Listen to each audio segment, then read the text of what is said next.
the untold history of homosexuality in ancient Rome. Did you know that some of Rome's most powerful men slept with other men and no one batted an eye? But before you think ancient Rome was a queer utopia, think again. Homosexuality in Rome wasn't about love or pride. It was about status domination and brutal double standards. Who you slept with could elevate your political career or destroy it overnight. Today, we peel back the curtain on what really happened behind those marble columns, from the lovers of emperors to the laws that shame the wrong kind of desire. Drop a comment with the time you're watching this. I love seeing which corners of the world are ready for the truth. And if you're the kind of person who likes history, raw, unfiltered, and finally honest, subscribing isn't required, but it's highly encouraged. Now take a deep breath. This is the side of Rome they never wanted you to see. You stand at the edge of a Roman street, paved with worn stones and lined with columns that once gleamed under the Mediterranean sun. Vendors shout sandals, slap senators strut in their togas like they invented the concept of self-importance. But beneath the marble, beneath the politics, beneath even the poetry, there's something Rome rarely admitted out loud. It wasn't who you loved that defined your status, but how you played the game of power through desire. In ancient Rome, homosexuality wasn't a declaration of identity. It was a performance of dominance, and you were always being watched. Imagine this. You're a Roman citizen, male, wealthy, respected. You've earned your place. You dine with philosophers and sip watered wine while discussing stoicism. But what happens when night falls and the toga is off? That depends on your role, specifically whether you're the penetrator or the penetrated. Because in Rome, same-sex activity wasn't condemned in itself. It was only dishonorable if it reversed the expected social hierarchy. In short, you can do it to someone, just don't let them do it to you. That's the brutal logic of the Roman bedroom, where status flowed in one direction. It wasn't about affection or emotional connection. It was about who got to conquer whom. And yes, this extended into sex just as much as it did into war. To be the dominant partner meant you were maintaining your masculinity. To be the submissive one, especially if you were a freeborn citizen, you were shamed, mocked sometimes, even legally penalized. So the same society that built aqueducts and debated Plato was also rigidly obsessed with keeping men upright, both literally and symbolically. But don't confuse this with modern ideas of sexual orientation. Romans didn't think in labels like gay or straight.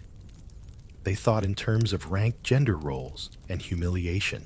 You could desire men and women and still be considered totally normal as long as your position in the act reflected your position in society. Let's say you're a senator and you're sleeping with your male slave. Nobody blinks. That's expected. He's your property after all. But if you're caught engaging in that act as the receiving partner, especially with another citizen, suddenly you're the joke of the forum. Satires get written about you. Your political opponents whisper. Your dignity cracks. And Roman dignity is a fragile thing, like a glass vase in a chariot race. Remember the poet Martial. His epigrams could slice reputations in half, and many of his targets were men accused of unmanly behavior. These jabs were less about what someone did and more about whether they appeared weak. That's the key. Weakness was the enemy, not desire itself. Roman masculinity wasn't about who you were attracted to. It was about whether anyone could accuse you of being conquered, even in bed. Now picture the household of a Roman elite. Maybe he's married to a woman, from a good family, has 2 sons learning rhetoric, and yet he regularly visits a bathhouse where he pays a young male prostitute for company. No scandal. As long as the boy is of a certain status, slave freedman foreigner, no eyebrows are raised. What mattered was maintaining control, social, sexual, spiritual. Everything had to obey Rome's pecking order. Sound familiar? In some modern political circles, this same logic survives. Think of powerful figures caught in scandals who aren't shamed for the act, but for the perceived loss of control. It's never about what happened, it's about who's holding the leash. This power-based view of sexuality also explains why Roman art and graffiti seem so wildly contradictory. On one hand, you'll find marble busts of Stoic emperors in museums. On the other, scratched into the walls of Pompeii's taverns, are images of men in explicit poses, often accompanied by cheeky captions. It's like the empire had 2 faces, one that paraded public virtue, and another that snuck into the bathhouse when no one was looking. The Roman poet Juvenal, never one to hold back, often skewered the hypocrisy of elite men who preached moral purity by day and indulged in carnal chaos by night. And yet he never suggested that desire between men was unnatural, only that it became a problem when dignity slipped. That's where the shame lived. And here's where it gets even stranger. While Rome borrowed much from Greece, its gods, its philosophy, its architecture, it didn't borrow Athens' softer stance on same-sex male relationships. The Romans were always slightly suspicious of Greek tenderness between older and younger men. To them, it smelled a bit too poetic, too equal, too affectionate, too risky. The Romans wanted everything to reinforce hierarchy, even lust, especially lust. Power had to pass in one direction, from the strong to the weak, from the citizen to the slave, from the senator to the servant. Anything else, that was chaos. That was Greek. You wake up still holding on to that image, the Roman senator, noble in appearance, but terrified of becoming the punchline of a poem. Because if there's one role in Rome more dangerous than being a gladiator, it might just be being the passive partner in a same-sex encounter.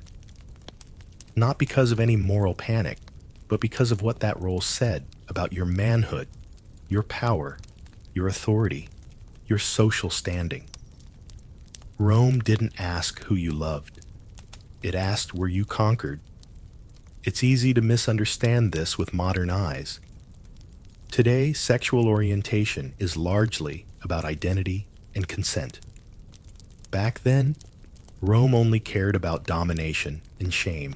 If you were the receptive partner in a relationship, especially as a freeborn Roman male, you were no longer considered a full man. You were mocked with slurs, stripped of political credibility, and cast out of serious society.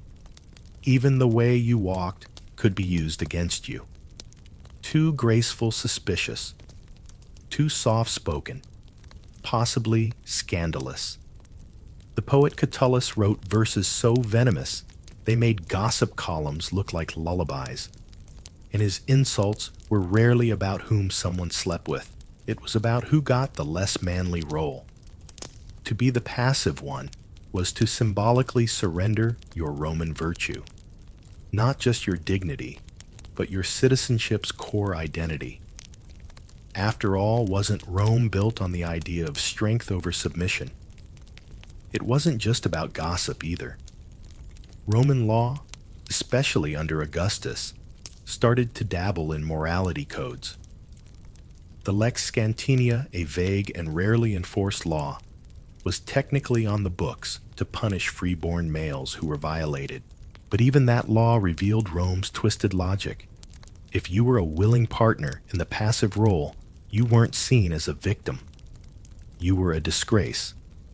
A man who allowed himself to be treated like a woman, worse like a slave.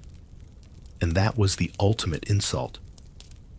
Rome's fear wasn't of homosexuality itself. It was of men becoming feminized. To Rome, the body was a battlefield of status, and submission was defeat. So if you were a Roman male citizen, sleeping with a man of lower status was fine, as long as you were the dominant partner. Flip that equation. You risked being laughed out of the Senate. That's why many Roman men took pains to make sure their partners were slaves, non-citizens, or at least lower on the social ladder. It wasn't about attraction. It was about insulation, political armor, if you will. You could be rumored to have exotic tastes, but heaven forbid you be rumored to have lost your control. Let's say you're Marcus, a rising star in the courts of Rome. People admire your oratory skills. You quote Cicero with ease, but someone starts whispering that you're too fond of your Greek houseboy. Worse, that the boy brags about what you let him do. Suddenly, those political alliances fray. The invitations dwindle. Someone composes a little verse about your flexible morals, and it spreads like wildfire. You don't lose your career because of desire. You lose it because someone thinks you've been unmanned. It didn't help that the lines between humor and humiliation in Rome were as thin as a laurel wreath. One witty insult could doom a man. Take the case of Julius Caesar. Suetonius records a persistent rumor from Caesar's youth that he was the queen of Bithynia, a passive partner to King Nicomedes during a diplomatic visit. His enemies never let it go. They didn't call him immoral, they called him womanly. They didn't attack his politics, they attacked his posture. And although Caesar rose above it, the whispers stuck like gum on a sandal. Roman masculinity was a constantly shifting performance. You had to look like you were in control, even if you weren't. Just like modern celebrities constantly manage their image, Roman elites walked an invisible tightrope of behavior. Too rough, and you were a brute. Too soft, and you were unmanly. Somewhere in between, you had to survive. And don't assume this double standard applied only to politics. Even actors and performers, especially pantomime dancers or comedic actors, were seen as lower class, in part because they played feminine roles. The moment a man's body became an object of the gaze, especially in a submissive way, his status deflated like a poorly inflated bladder ball. In this world, even your hair could betray you. Effeminate hairstyles, especially those copied from the Greeks or Eastern provinces, were viewed with suspicion. Perfume risky. Jewelry. Unless you're celebrating a triumph, tread carefully. You had to look like a man of power at all times, and power never batted its eyelashes. It's worth pausing to ask, do we still do this? How often do we police people's presentation based on how masculine or feminine they seem? How often do we confuse softness with weakness? That Roman fear of being conquered, of being perceived as less than a full man, still echoes quietly in locker rooms, politics, and comment sections today. And here's the irony. While Rome worshipped Mars, god of war, and Hercules' embodiment of brute strength, it also revered beauty poetry and the art of seduction. But these were only safe when wielded like a sword, not received like a gift. To be desirable was Roman. To be too willing, dangerous. You pass a wall in Pompeii, etched with graffiti that's both crude and oddly poetic, and it hits you. Rome may have been obsessed with strength and dominance, but there was something else quietly threading its way through back rooms, shaded courtyards, and nighttime whispers. The age of the lover mattered a lot, because when it came to relationships between men, the partner's status wasn't just about power, it was about age. And that's where things got even murkier. Enter the world of pueri, or boys, a term that in Roman social norms often referred not to prepubescent children, but to adolescent males, typically between the ages of 12 and 18. This wasn't about childhood. This was about a carefully observed, culturally loaded window of youth, where physical beauty was admired and emotional bonds were tolerated within limits. Rome didn't openly celebrate emotional love between older men and youths the way classical Greece had. In fact, it wrinkled its nose at the idea. Still, many Romans pursued these relationships as long as the boy wasn't a Roman citizen, and as long as his role, passive, silent, and fleeting, was tightly maintained. There was a ticking clock embedded in these affairs. As soon as a boy began to show signs of maturity, beard stubble, a deeper voice, a broader chest, he was supposed to shift out of the role of beloved and prepare for adult citizenship. Lingering in that youthful space too long, that was suspicious. It meant either the young man was clinging to a role of submission, or the older man was chasing something that smelled un-Roman. Either way, eyebrows were raised.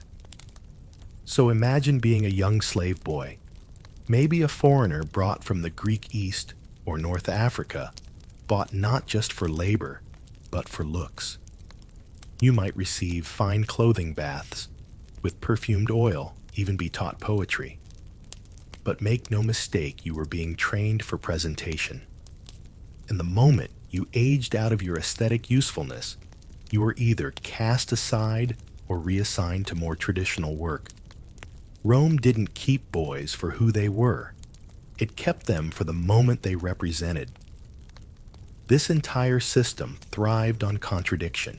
Rome looked down on Greek-style paiderastia, the more emotionally evolved relationships between older men and teenage boys celebrated in Athenian culture. Yet Roman elites still emulated the Greek aesthetic of youth. Smooth cheeks, lithe figures, gentle features, sculptures of beautiful boys decorated gardens. Poems praised their eyes, their limbs, their unwillingness to age.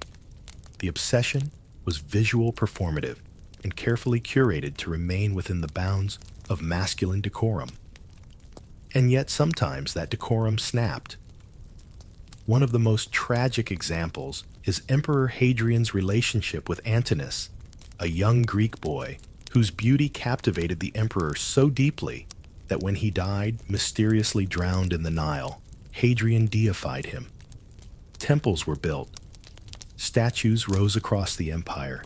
Cities were named in his honor.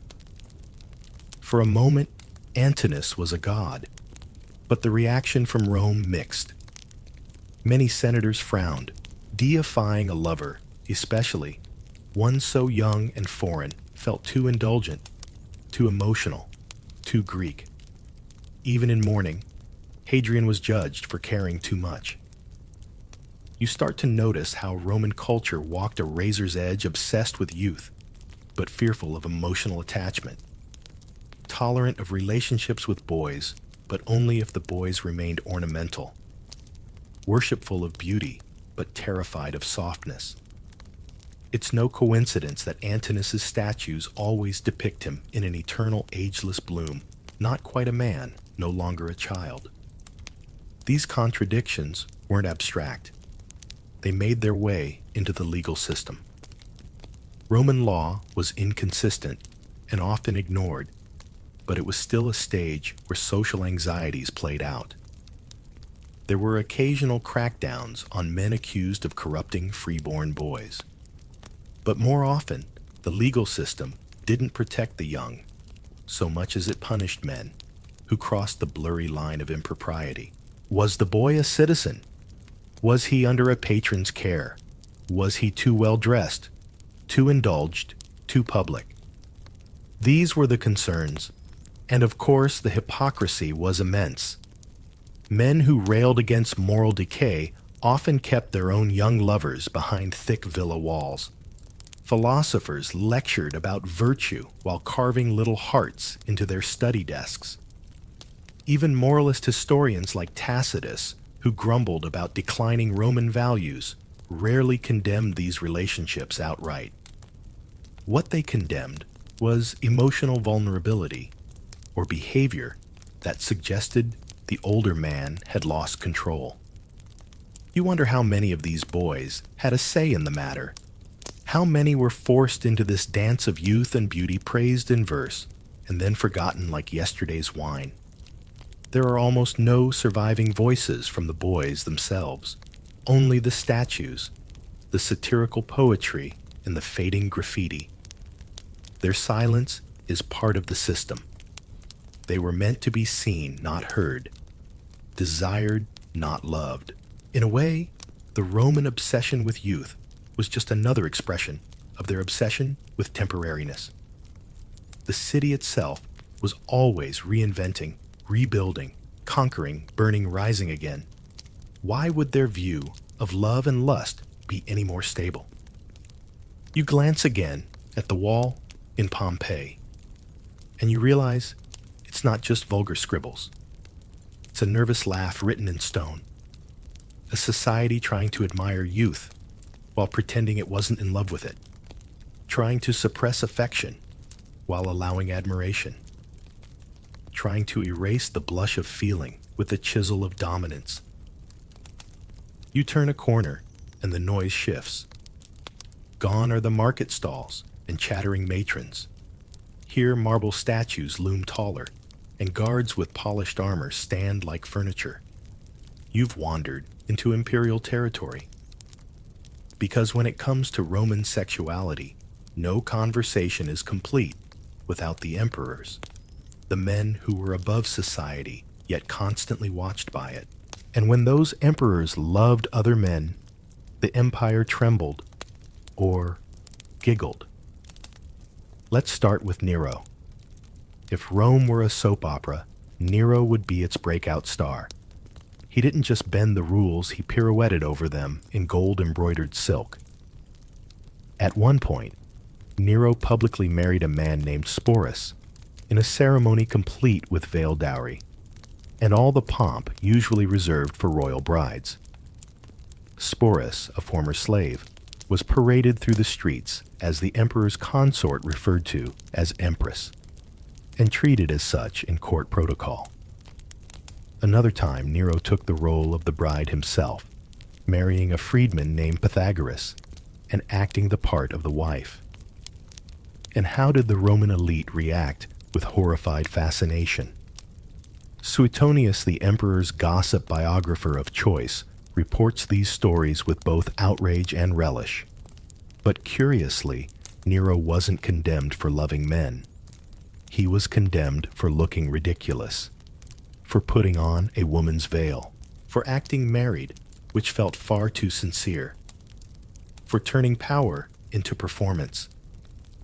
That was the thing. Emperors could do almost anything, but sincerity was risky. The closer they got to emotional transparency, the more people squirmed. Because if Rome tolerated same-sex indulgence when it was cold and calculated, it panicked when it started looking too much like affection. Now skip ahead to Emperor Hadrian and his beloved Antinous, the boy who drowned the boy who became divine. Unlike Nero, Hadrian didn't stage flamboyant weddings. His relationship seemed, dare we say, intimate. Grieving Antinous' death, Hadrian commissioned statues across the empire chiseled into eternal youth, all perfect curls and dreamy eyes. Cities were named after the boy. Coins were minted with his face. Temples went up. Antinous became a god. And just like that, Rome had its first openly gay love story, preserved in stone. It was not universally loved. Many Roman senators found the deification of a Greek teenager un-Roman, too tender, too Greek. But Hadrian was emperor, and emperors could shape reality. His grief became divine will. His love became cult worship. Still under the marble, and incense, the unease remained. Even the most powerful man in the empire could be mocked for loving too openly, too softly. It wasn't just about Nero and Hadrian. Elagabalus, that infamous teenage emperor with a taste for chaos, declared he would marry a male charioteer named Heracles and referred to himself as the man's wife. He even offered gold to any physician who could perform gender reassignment surgery centuries before modern medicine would even understand the request. Rome lost its collective mind. Elagabalus wasn't just flaunting tradition. He was breaking the illusion that power had to look a certain way. Elagabalus didn't last long. He was assassinated at 18. What becomes clear is this: when emperors loved men, Rome responded not with legal condemnation, but with theatrical critique. They weren't punished for desire, they were punished for the optics, for crossing into roles that felt feminine, foreign, or too emotional. Rome could stomach cruelty, but a man wearing a veil and blushing in love that made people nervous. And yet, these emperors have left a trail. In their excesses, their affection, their rebellion, they tore the mask off Rome's hypocrisy. They revealed that beneath the marble busts and stern inscriptions, Rome was a theater. Love, politics, dominance, all of it was a costume. You just had to wear the right one. You might ask, were these emperors brave, or were they simply untouchable? Did Nero marry Sporus because he loved him, or because he loved the scandal? Did Hadrian mourn Antinous as a man, or as a symbol of lost youth? History doesn't say, but what it does say loudly through the graffiti, the statues, and the fuming senators is that Rome never truly knew what to do with male intimacy. It feared it, joked about it, immortalized it, and tried to ignore it. Meanwhile, the people watched. They heard the rumors. They carved little jokes on walls. They told bedtime stories of emperors who kissed boys in the moonlight. And though Rome never wrote a love poem quite like Sappho's, it left us enough whispers to hear the longing between the lines. The imperial bedroom was a mirror. Whatever the emperor did, Rome would eventually imitate hesitantly, selectively, and only when it could disguise desire as dominance. But the truth leaked out anyway through marble ink and rumor. Because even emperors could fall in love. And sometimes they didn't care who knew. You leave the palace behind and slip back into the city, into the places where no statues are built, no coins are minted. A smoky tavern near the Subura, a crowded bathhouse echoing with laughter and splashing. Here, under the surface of all that senatorial pride and imperial drama, you start to see the real Rome, contradictory, shameless, and full of secrets it never truly wanted to hide. Because while Roman law and literature pretended to defend virtue and tradition, Roman life often just shrugged and said, boys will be boys. It's here that you understand Rome's favorite game, preaching moral austerity by day, indulging in every vice by night. Sound familiar? Publicly, the Roman elite pushed strict codes of behavior. Augustus himself launched a wave of moral reforms to promote marriage and childbearing, hoping to revive what he considered traditional Roman values. He offered tax breaks to families with more kids, made adultery a crime, and promoted the image of the dignified Roman household. But all the while, the bathhouses thrived, the graffiti flourished, and the streets buzzed with innuendo. The hypocrisy wasn't subtle, it was practiced. Rome had entire professions built on double standards. Take the senatus, a term used for effeminate men who openly played the passive role in sex, often flamboyant dancers, comedians, or entertainers. They were mocked, yes, but also hired, applauded, and sometimes even admired for their outrageous confidence. No one wanted their son to become one, but plenty of senators paid good money to laugh at one over dinner. And if you wandered into a Roman bathhouse, a steamy, bustling social center where men of various classes mingled, you'd quickly see that talk of morality didn't carry into the changing rooms. Here you'd find inscriptions about who was attractive, who did what, with whom, and plenty of artistic flourishes etched into walls and benches. In one bathhouse in Pompeii, graffiti reads, "Lucius was here with Felix." They had a good time. Short, sweet, and not exactly written in Latin hexameter. Even the great poet Ovid, exiled for his risque writings, captured this tension in his Ars Amatoria. He instructed young Roman men on the art of seduction, how to spot a target at the games, how to flatter, how to flirt, how to lie, just enough to be charming. His world was one of masks and whispered intentions, where morality was a costume and pleasure was an open secret. So what do you do when your society demands virtue but rewards clever vice? You laugh. You play the part. You carve a wink into the wall next to a warning sign. Rome was a master of that performance. Even its laws like the Lex Scantinia were rarely enforced. They existed more as signals than real tools of justice, like modern workplace policies everyone pretends to follow until Friday night. Remember, Cato the Elder, that crusty old senator who was constantly ranting about moral decay. He claimed to live with austere virtue, wearing the same cloak all year and eating plain fare. But even he was rumored to sneak into gladiator games he considered vulgar. Because in Rome, being seen doing something improper was shameful. Doing it privately, not so much. You start to realize that the difference between scandal and entertainment in ancient Rome was razor thin. The same act could be shameful for one man and hilarious for another, depending on how it was framed. If a poor man was caught in a compromising position, he was a disgrace. If an emperor did it with enough flair, he was just being eccentric. And this is why Rome's queerness, for lack of a better word, is so hard to pin down. It wasn't about orientation. It wasn't even always about desire. It was about performance context and who got to tell the story afterward. You find yourself wondering what people really thought deep down. Not the poets or the senators, but the bakers, the soldiers, the girls selling olive oil. Did they care if their neighbor slept with a male slave?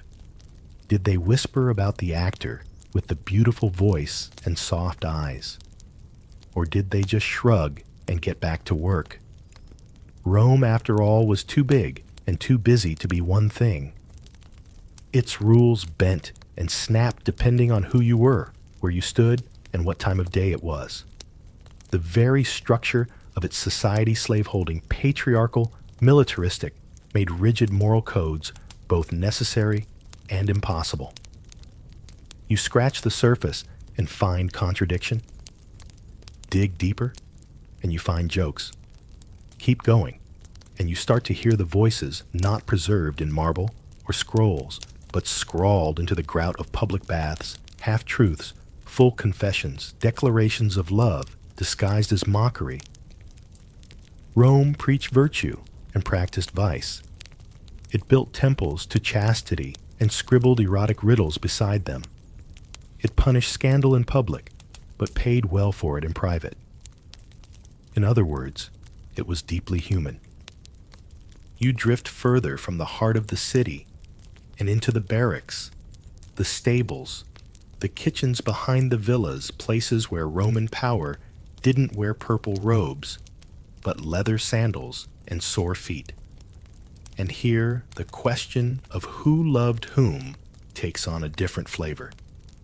Because in these spaces, where sweat outweighed status, sexuality wasn't about identity or performance. It was about ownership. Rome was a slave society. That's not a footnote, it's the foundation. Enslaved people weren't just a labor force.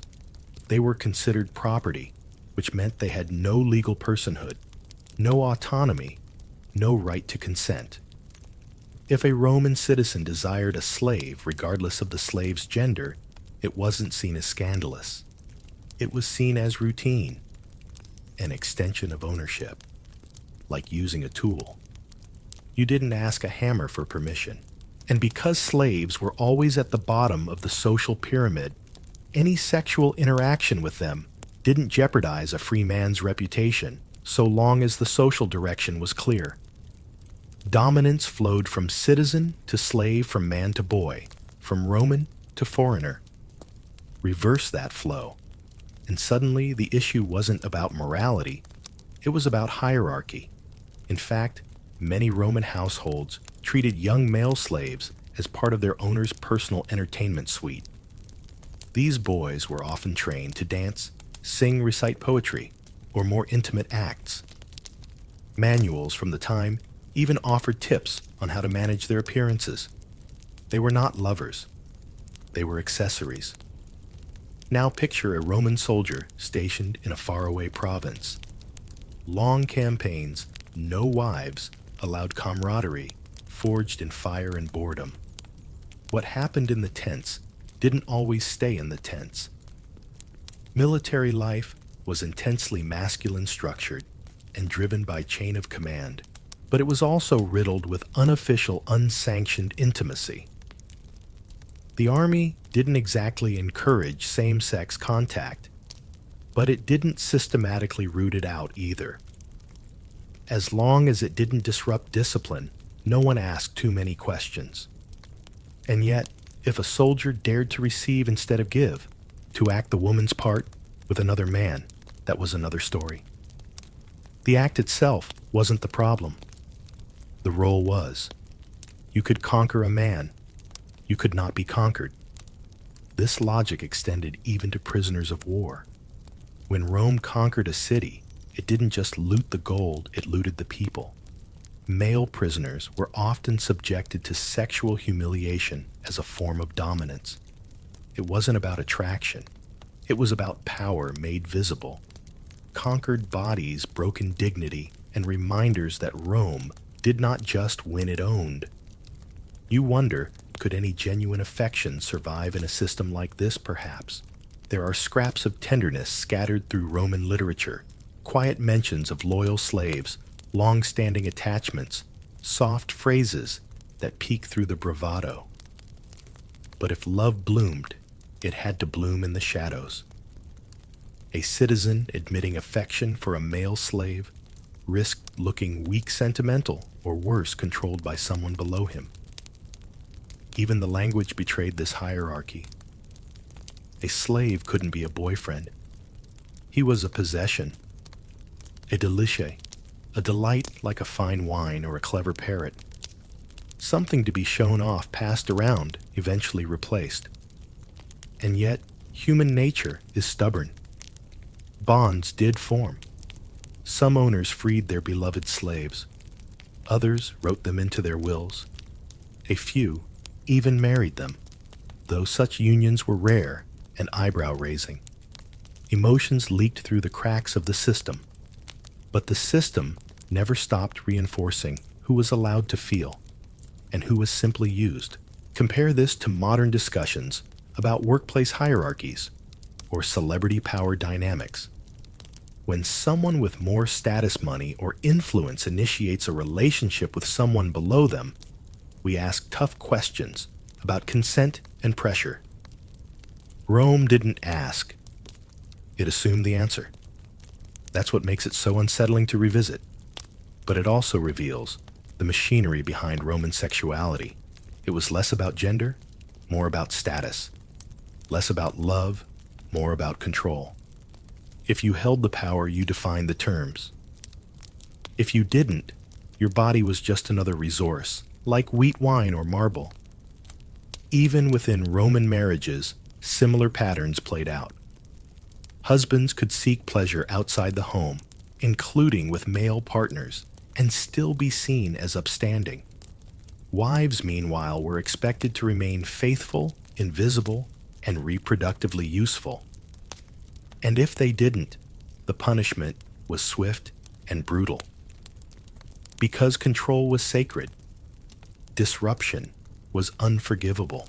It's hard not to hear echoes of this in today's world, where power still protects status, still shields, and those without either still struggle to have their voices heard. Rome didn't invent inequality.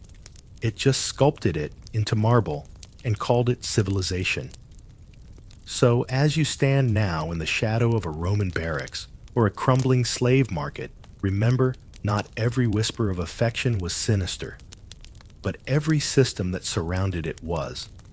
And if love dared to exist there, it did so, despite Rome, not because of it. You find yourself back among scrolls and statues, but this time the whispers aren't Latin, they're Greek. Because beneath Rome's obsession with order, law, and hierarchy, there was always another influence humming in the background. Athens. The Roman world admired Greece for its art, philosophy, and poetry.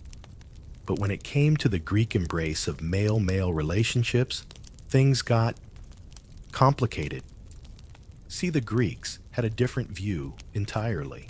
In classical Athens, relationships between older men, Erastes, and younger boys, eromenos, weren't just tolerated, they were often idealized. These partnerships were meant to be educational, emotional, even spiritual. A kind of mentorship wrapped in affection. To Roman eyes, though, it all seemed a bit soft, too sentimental, too democratic, too equal. Rome didn't mind beauty or poetry, but it did mind blur. Greek-style pederasty, with its dreamy verses and mutual emotional bonds, threatened Rome's rigid sense of who was supposed to lead and who was supposed to yield. For the Romans' hierarchy was sacred. Even in desire, someone had to be in charge. And yet, Greek culture was inescapable. By the time of the late Republic, wealthy Roman youths studied under Greek tutors, read Greek texts, even quoted Sappho or Plato at dinner. Roman homes were filled with Greek sculptures, often of nude, idealized male figures. The aesthetic of Greek love was everywhere, but Romans wanted the art without the intimacy, the beauty without the vulnerability. Take Cicero the orator, who practically invented Roman self-importance. He admired Greek thought, but couldn't stomach its affections. When discussing Greek male-male love in his writings, Cicero tiptoed like a man avoiding a slippery floor. He appreciated the philosophy, but found the sentiment embarrassing. Too foreign, too dangerous. Or consider Seneca, the Stoic philosopher. He warned against becoming effeminatus, a term that didn't mean effeminate in the modern sense, but something more like overly influenced by pleasure. To Roman thinkers like him, emotional attachment to a boy, in the Greek sense, threatened the core of masculinity. It wasn't the act that frightened them, it was the feeling. So Romans borrowed selectively. They took the statues, the gymnasiums, the scrolls, but they wrapped them in Roman rules. A relationship between an older man and a younger male might exist, but it had to be temporary. It had to involve someone of lower class. It had to remain emotionally one-sided. No declarations of mutual love. No odes to a boy's soul. Just admiration from a distance or control up close. And yet Greek love stories still leaked into Roman life. Poets like Horace and Tibullus wrote verses that hinted at softer connections, fleeting moments of longing or loss. These weren't declarations of identity, but they were cracks in the marble. Emotional resonance humming just beneath the satire. Even Roman satire, that brutal genre of mockery and ridicule, couldn't fully escape the allure of Greek sensibilities. Juvenal, who could roast a man's career in 2 lines, occasionally stumbled into melancholy when writing about male love. As if somewhere deep in the complaints about corruption and moral decline, he envied the Greek ease with affection. And what of education? Greek teachers, often slaves or freedmen, taught young Roman boys not just grammar and rhetoric, but poetry, music, and yes, stories of heroic male love, Achilles and Patroclus, Alexander and Hephaestion. These weren't presented as shameful. They were aspirational until Roman adulthood arrived, and the expectations of dominance replaced the dreams of equality. You wonder what that did to the boys. Taught to admire the beauty of friendship and love in Homer and Plato, only to be told that real Roman men don't feel. They conquer. They command. They discard sentiment like last season's tunic. Even language betrayed the discomfort. Romans didn't have a native term for homosexuality in the way Greeks spoke of philia or eros. Instead, they used words that described behavior senatus pathicus exolitus, all loaded with shame, femininity, or excess. You weren't labeled by your heart. You were labeled by your role. This cultural anxiety, this tug of war between admiration and rejection, never fully resolved. Rome loved to feel cultured, but not too Greek. And nowhere was that tension more obvious than in the realm of desire. It's not unlike how modern societies borrow freely from cultures they secretly look down on.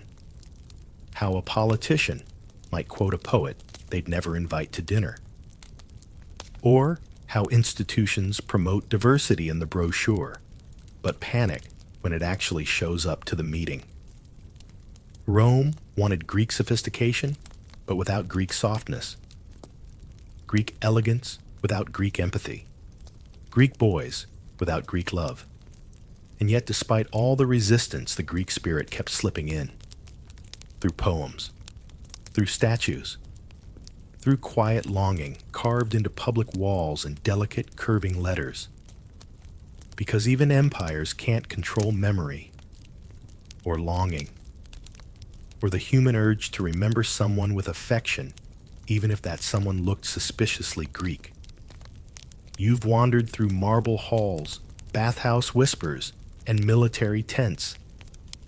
But now you find yourself looking into the shadows of Roman history, the ones where women linger barely visible, barely written about, barely allowed to speak. If Rome had strict rules for male same-sex behavior, it had almost no framework for understanding what happened between women. And that silence, it speaks volumes. Let's be clear.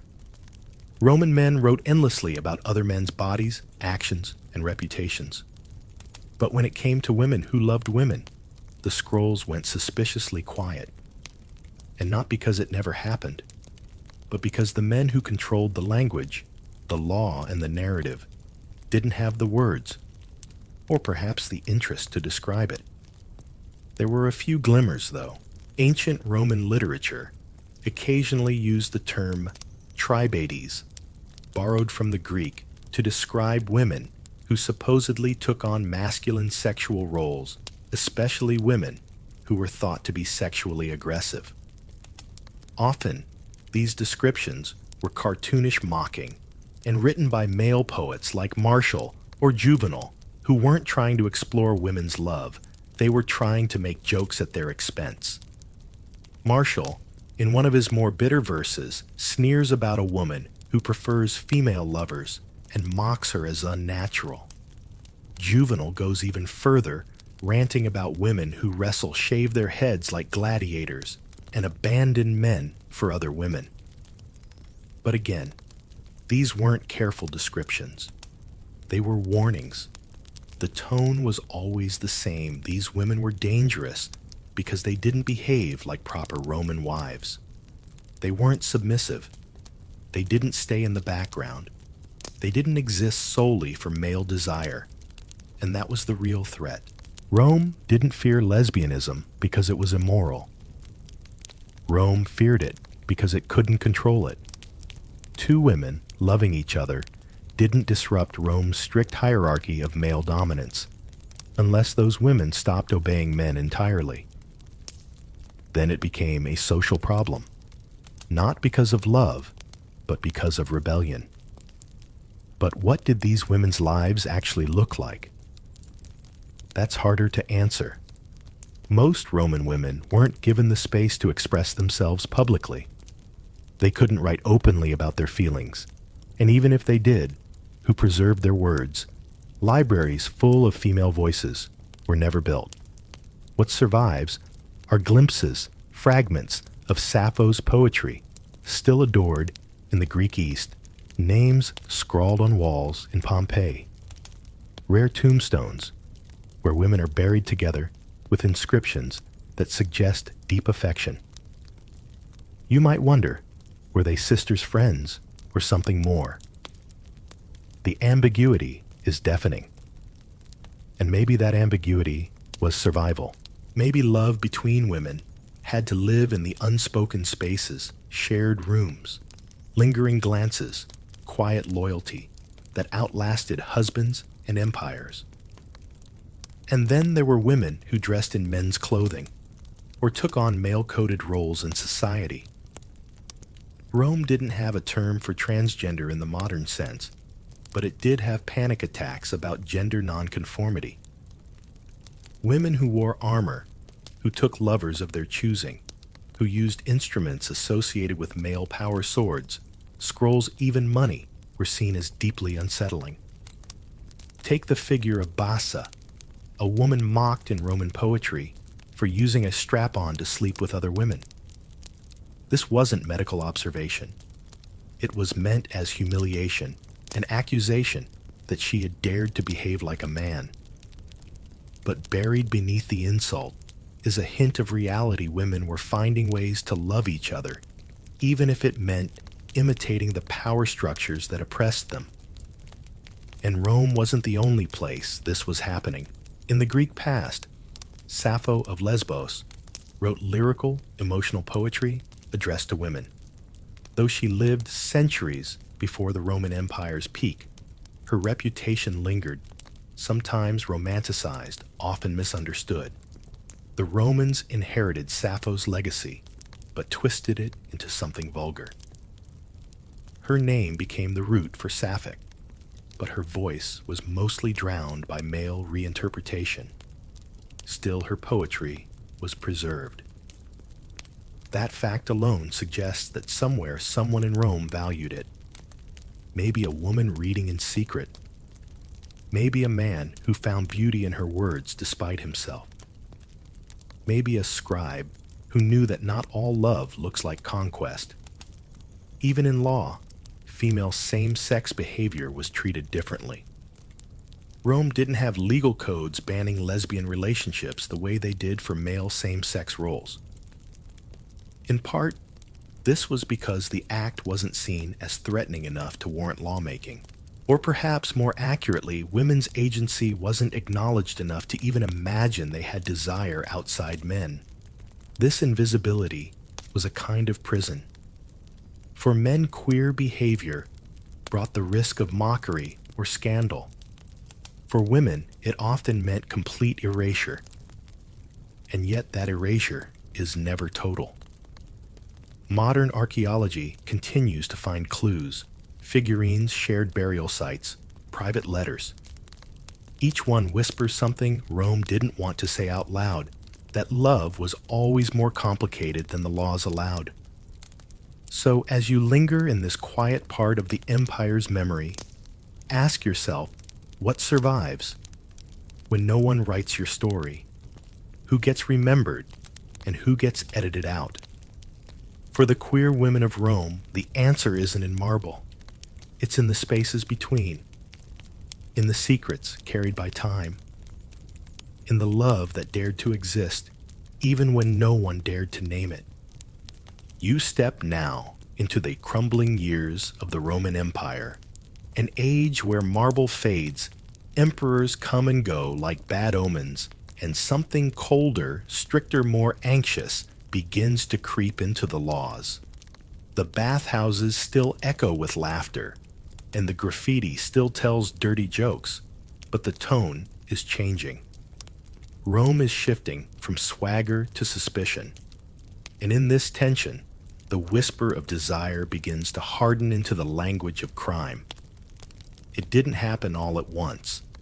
There was no single law that banned homosexuality across the board, because Rome never saw it as a single thing. But by the late Empire, especially in the 3rd and 4th centuries, CE, what had once been regulated by shame satire and social status was now being coded into legal structures. The bedroom was no longer just your business. It was starting to belong to the state. The Lex Scantinia had been around for centuries.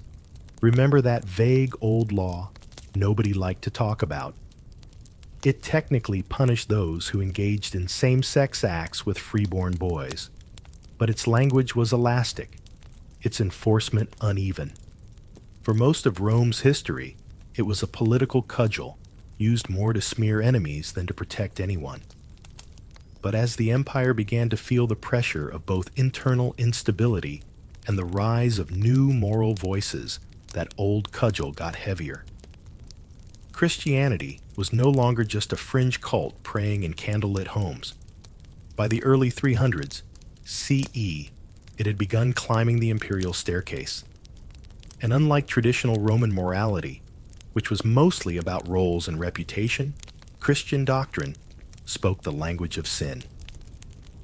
It didn't care whether you were the dominant or passive partner. It cared that you were acting against divine order. This shift wasn't immediate.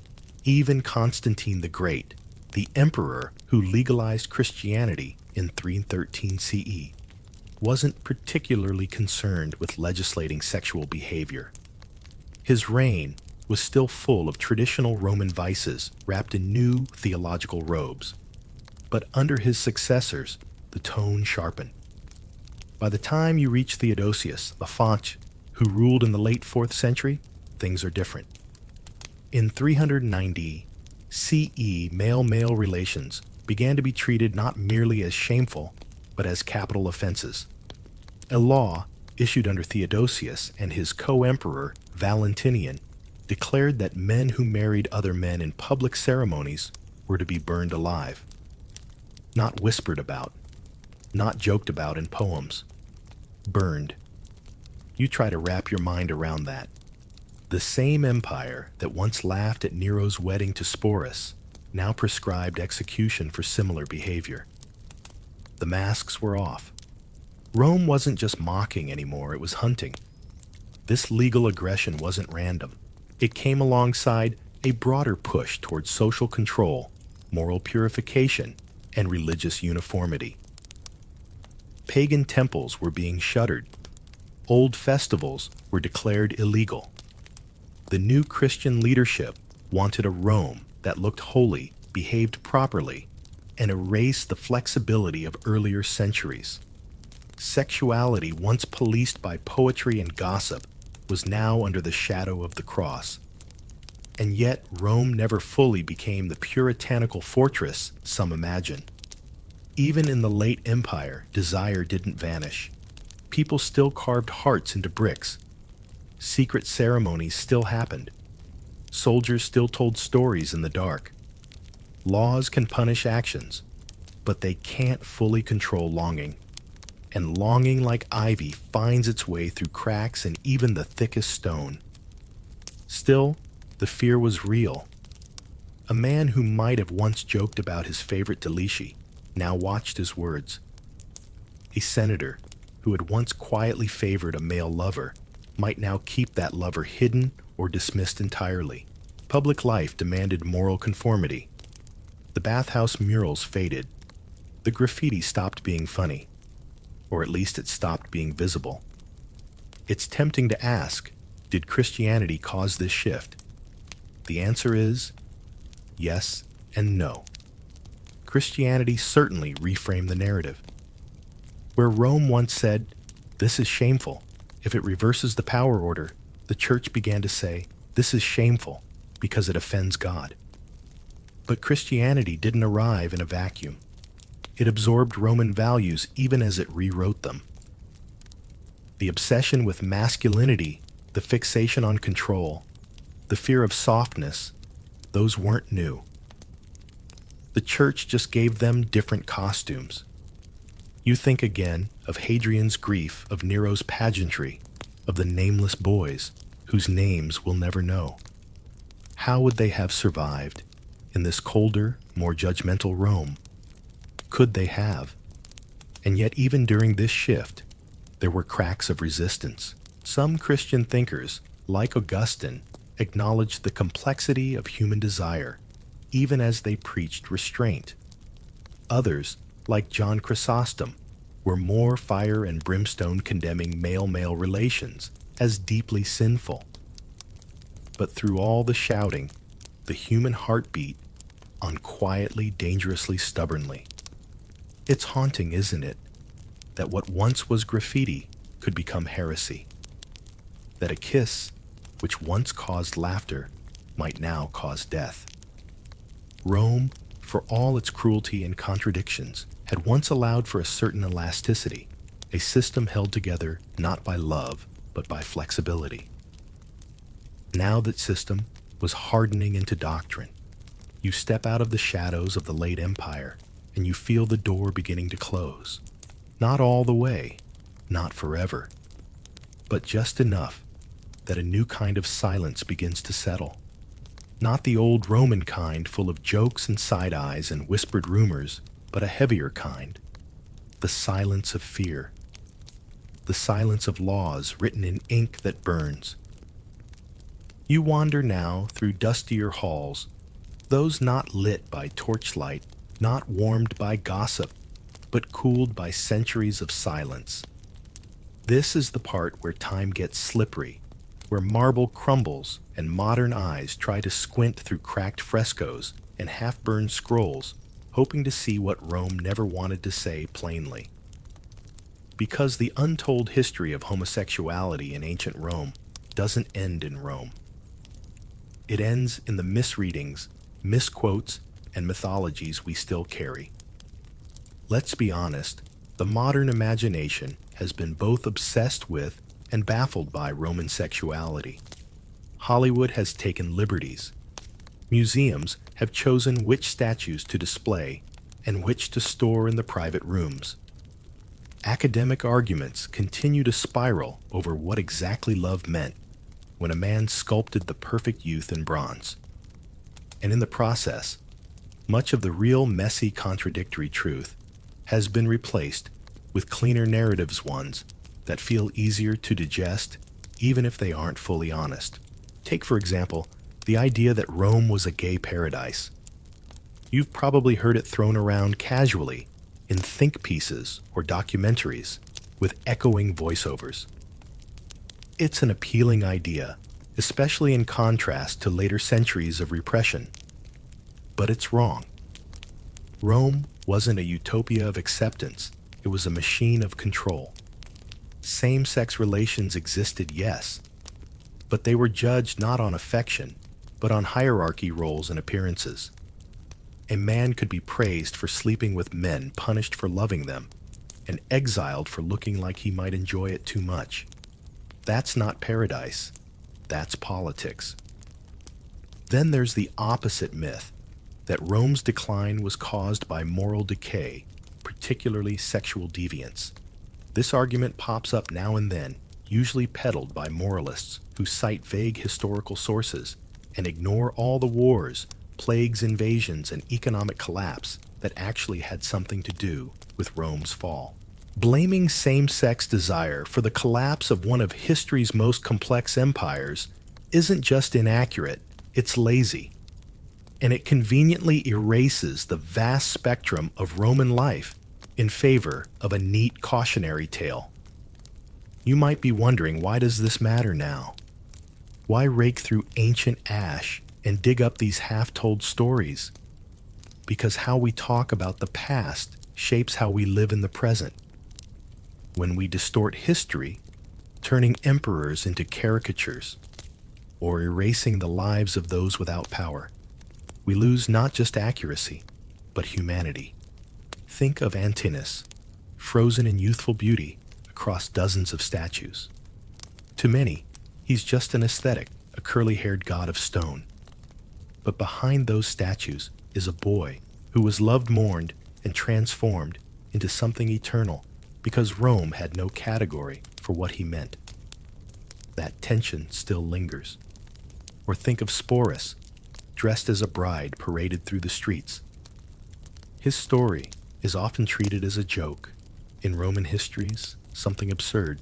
But imagine being him. Imagine being a teenager, castrated, renamed, forced into a pageant of power you never asked for.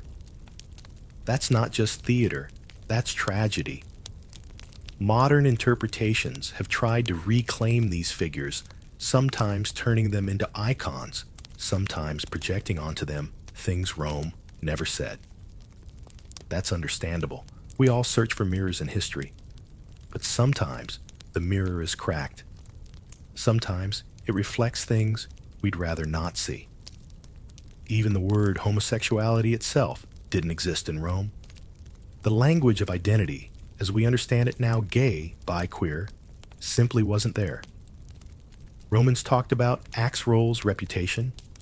The emotional language, the psychological language, had no legal form. Which means reading Roman texts through a 21st century lens is like translating poetry with a calculator. You'll get numbers. You won't get meaning. Still, the echoes remain. In the way society today still debates masculinity, in how it reacts when powerful men are vulnerable, in the double standards applied to who can desire whom without consequence. Rome may have fallen, but the shadows it cast still stretch long. And perhaps that's the final irony. Rome tried so hard to control how desire was expressed through laws, through satire, through shame. But desire doesn't obey empires. It flickers in private letters, in scratched graffiti, in the blush of a statue's cheeks. It survives in silence, adapts, resists. You can rewrite laws. You can punish behavior, but you can't make people stop feeling. So when we talk about the untold history of homosexuality in ancient Rome, what we're really doing is restoring complexity. We're brushing dust off the edges of stories that never fit neatly into categories. We're remembering that Rome wasn't one voice, it was 1,000 voices, many of them silenced, but still humming beneath the ruins. And as you finally step out of the past, shaking off the Colosseum dust, maybe you carry a piece of that hum with you. Not a slogan, not a myth, just a deeper sense that history, like desire, is never simple, never polite, and never as far away as it seems. So now you've seen it. Beneath the marble, the myths and the military pride, Rome was tangled in its own contradictions. Love wasn't labeled, but roles were watched. Desire danced behind closed doors, wrapped in status power and silent shame. And while they built statues of gods, they erased the softest truths of being human. But the whispers remain in poems, in ruins, in everything they didn't mean to leave behind. So tell me what surprised you most. Was it the cruelty, the hypocrisy, or the quiet courage between the lines? Share your thoughts below. I'd love to know what stayed with you. You descend a narrow spiral staircase, your boots echoing against cold, uneven stone. The air gets noticeably cooler with each step, not because of some medieval air conditioning miracle, but because the castle itself was built to trap the cold. These thick stone walls, sometimes over 6 feet deep, aren't just for stopping arrows or making sure you feel properly oppressed during tax season. They're the refrigerator. A passive, architectural, slightly mossy fridge that never hums, never leaks, and never goes on strike during a heat wave. It's not fancy. There's no sleek handle to pull open. Instead, you duck beneath a vaulted arch and step into what feels like a cross between a cave and a pantry. Shelves carved from stone hold baskets of root vegetables, slabs of salted meat, and wheels of cheese with rinds as hard as ceramic. And yet everything in here lasts longer than you'd think. Why? Because medieval engineers, whether they knew it or not, understood the magic of thermal mass. The stone absorbs the cool of the night and resists the heat of the day. In the absence of freon and freezer compartments, they relied on earth physics and patience. And speaking of patience, you need it to navigate the smells. This is not your neighbor's herb-scented walk-in larder with Pinterest labels. This is a living, breathing ecosystem of fermenting turnips, dusty apples, and something vaguely sour coming from a corner barrel you don't want to investigate too closely. But it worked. Despite the absence of even a single ice cube, this medieval kitchen kept enough food edible to feed dozens of retainers, guest nights, and the occasional wandering monk with suspiciously large pockets. The castle's layout itself was part of the preservation plan. Kitchens were often built on the north side of the structure, shaded darker and less exposed to the baking sun. Window slits were tiny and angled not just to keep out arrows, but to keep out heat. Some pantries were even placed halfway underground to ride that perfect chill wave from the soil. You didn't need weather apps. You just needed a castle builder who understood sun direction. And in winter, jackpot. Everything stayed fresh longer. But summer was trickier. That's when they relied more heavily on preservation techniques, rotating storage, and the deep, cool interior rooms where only the bravest kitchen boy dared tread after dusk.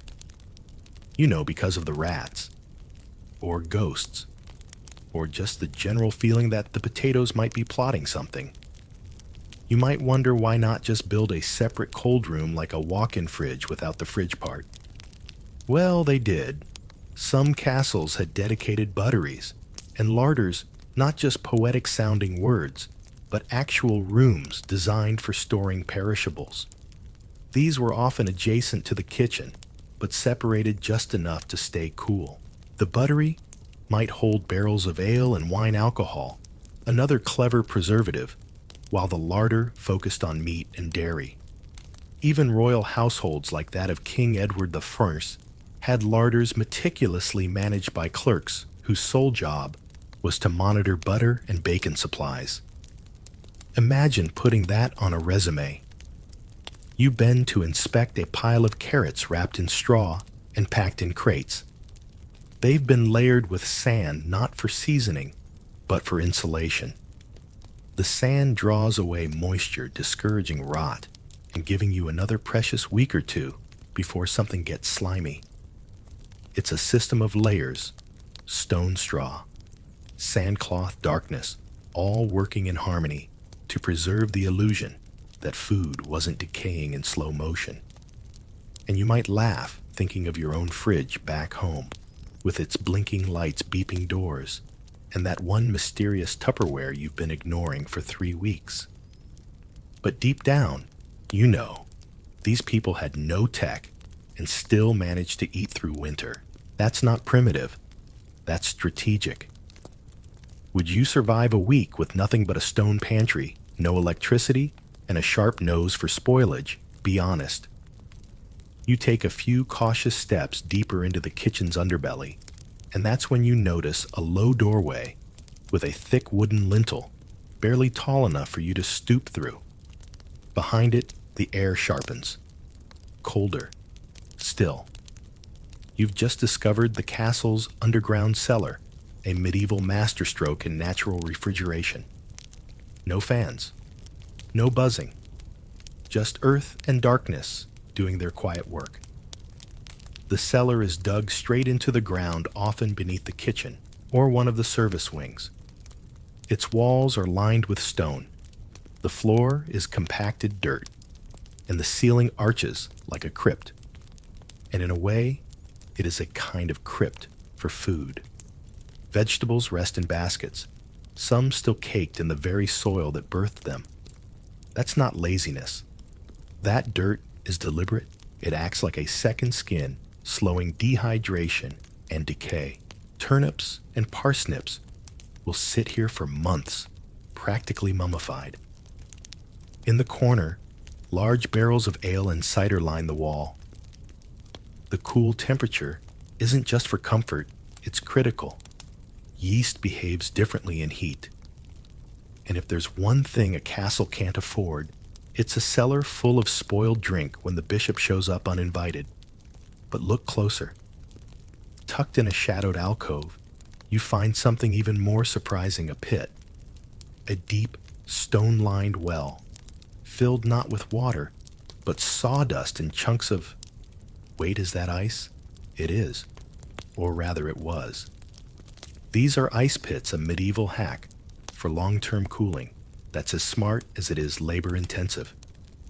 During the winter, when lakes and ponds froze, overservants would cut massive blocks of ice sometimes with saws, sometimes with sheer brute force, and haul them back to the castle. Wrapped in straw or stored in sawdust, the ice could last for weeks or even months, especially in a well-insulated cellar. It wasn't luxury, it was survival. And before you scoff at the idea of people storing ice without melting it instantly, consider this: even wealthy American households in the 1800s still used ice houses to keep perishables cool in summer. The difference: castles didn't have railroads. They had raw hands donkeys and sheer tenacity. The most ambitious castles even built dedicated ice houses, separate domed or partially underground structures designed solely to hoard winter's frozen treasure.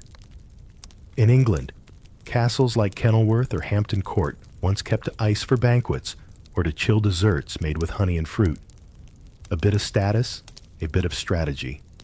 Because a lord, who could offer cold drinks in midsummer, that was a man of serious means. You duck back into the main cellar space where hanging meats sway gently from overhead beams.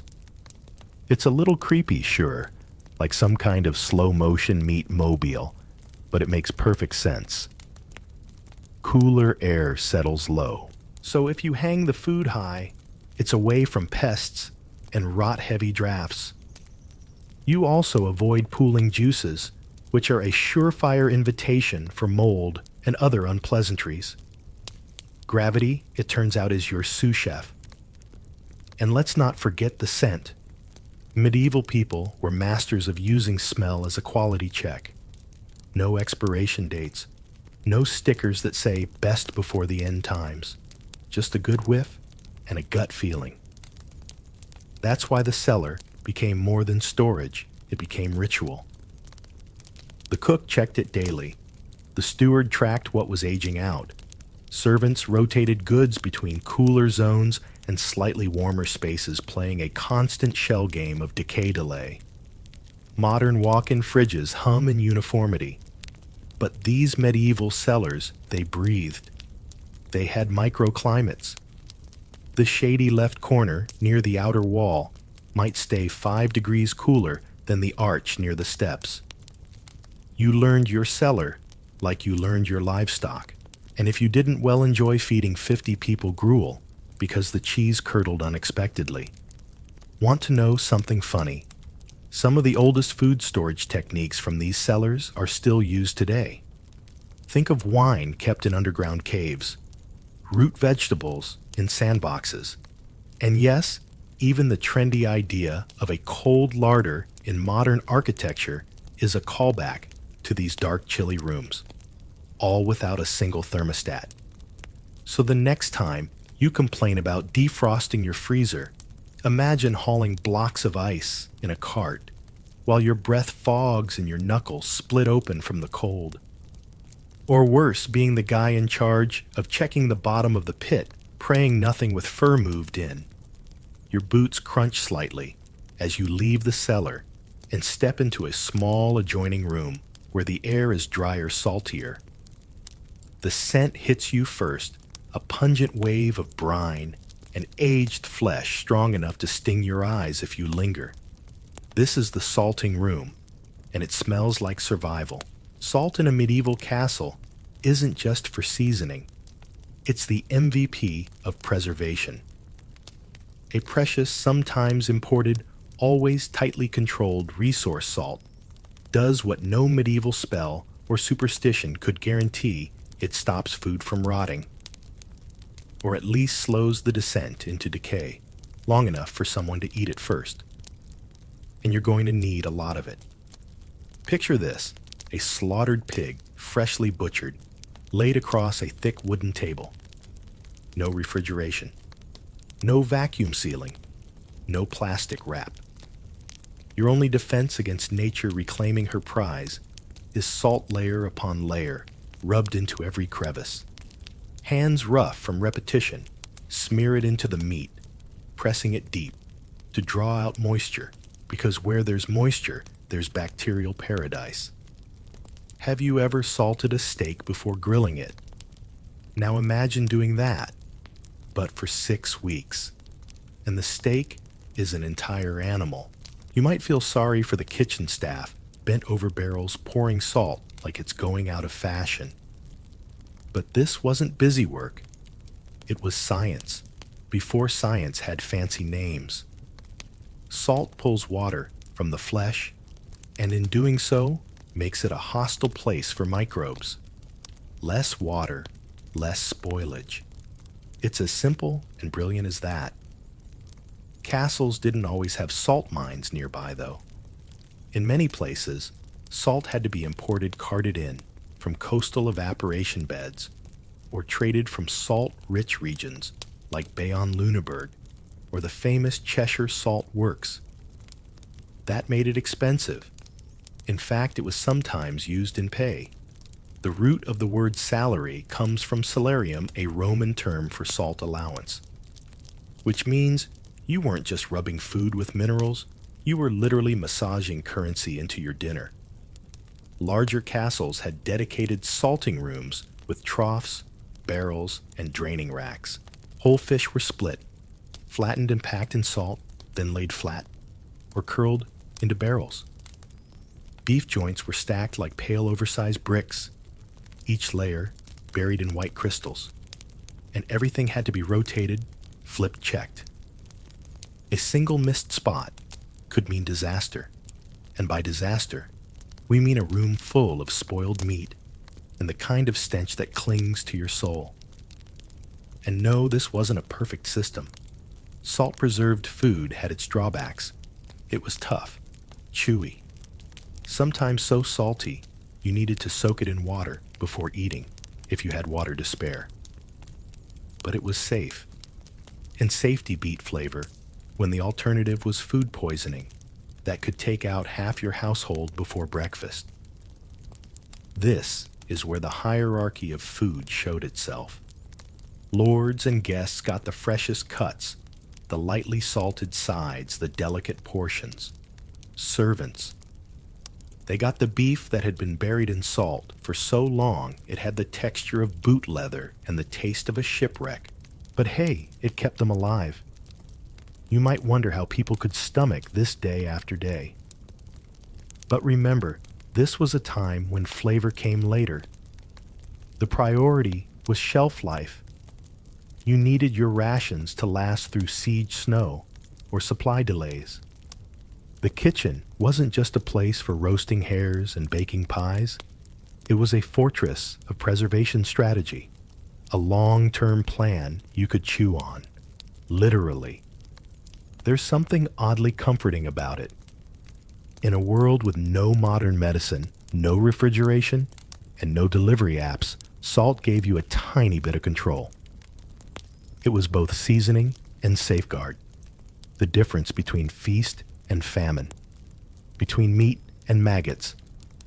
And let's not forget the most medieval of culinary paradoxes, salt-preserved meat, but spoiled the tongue.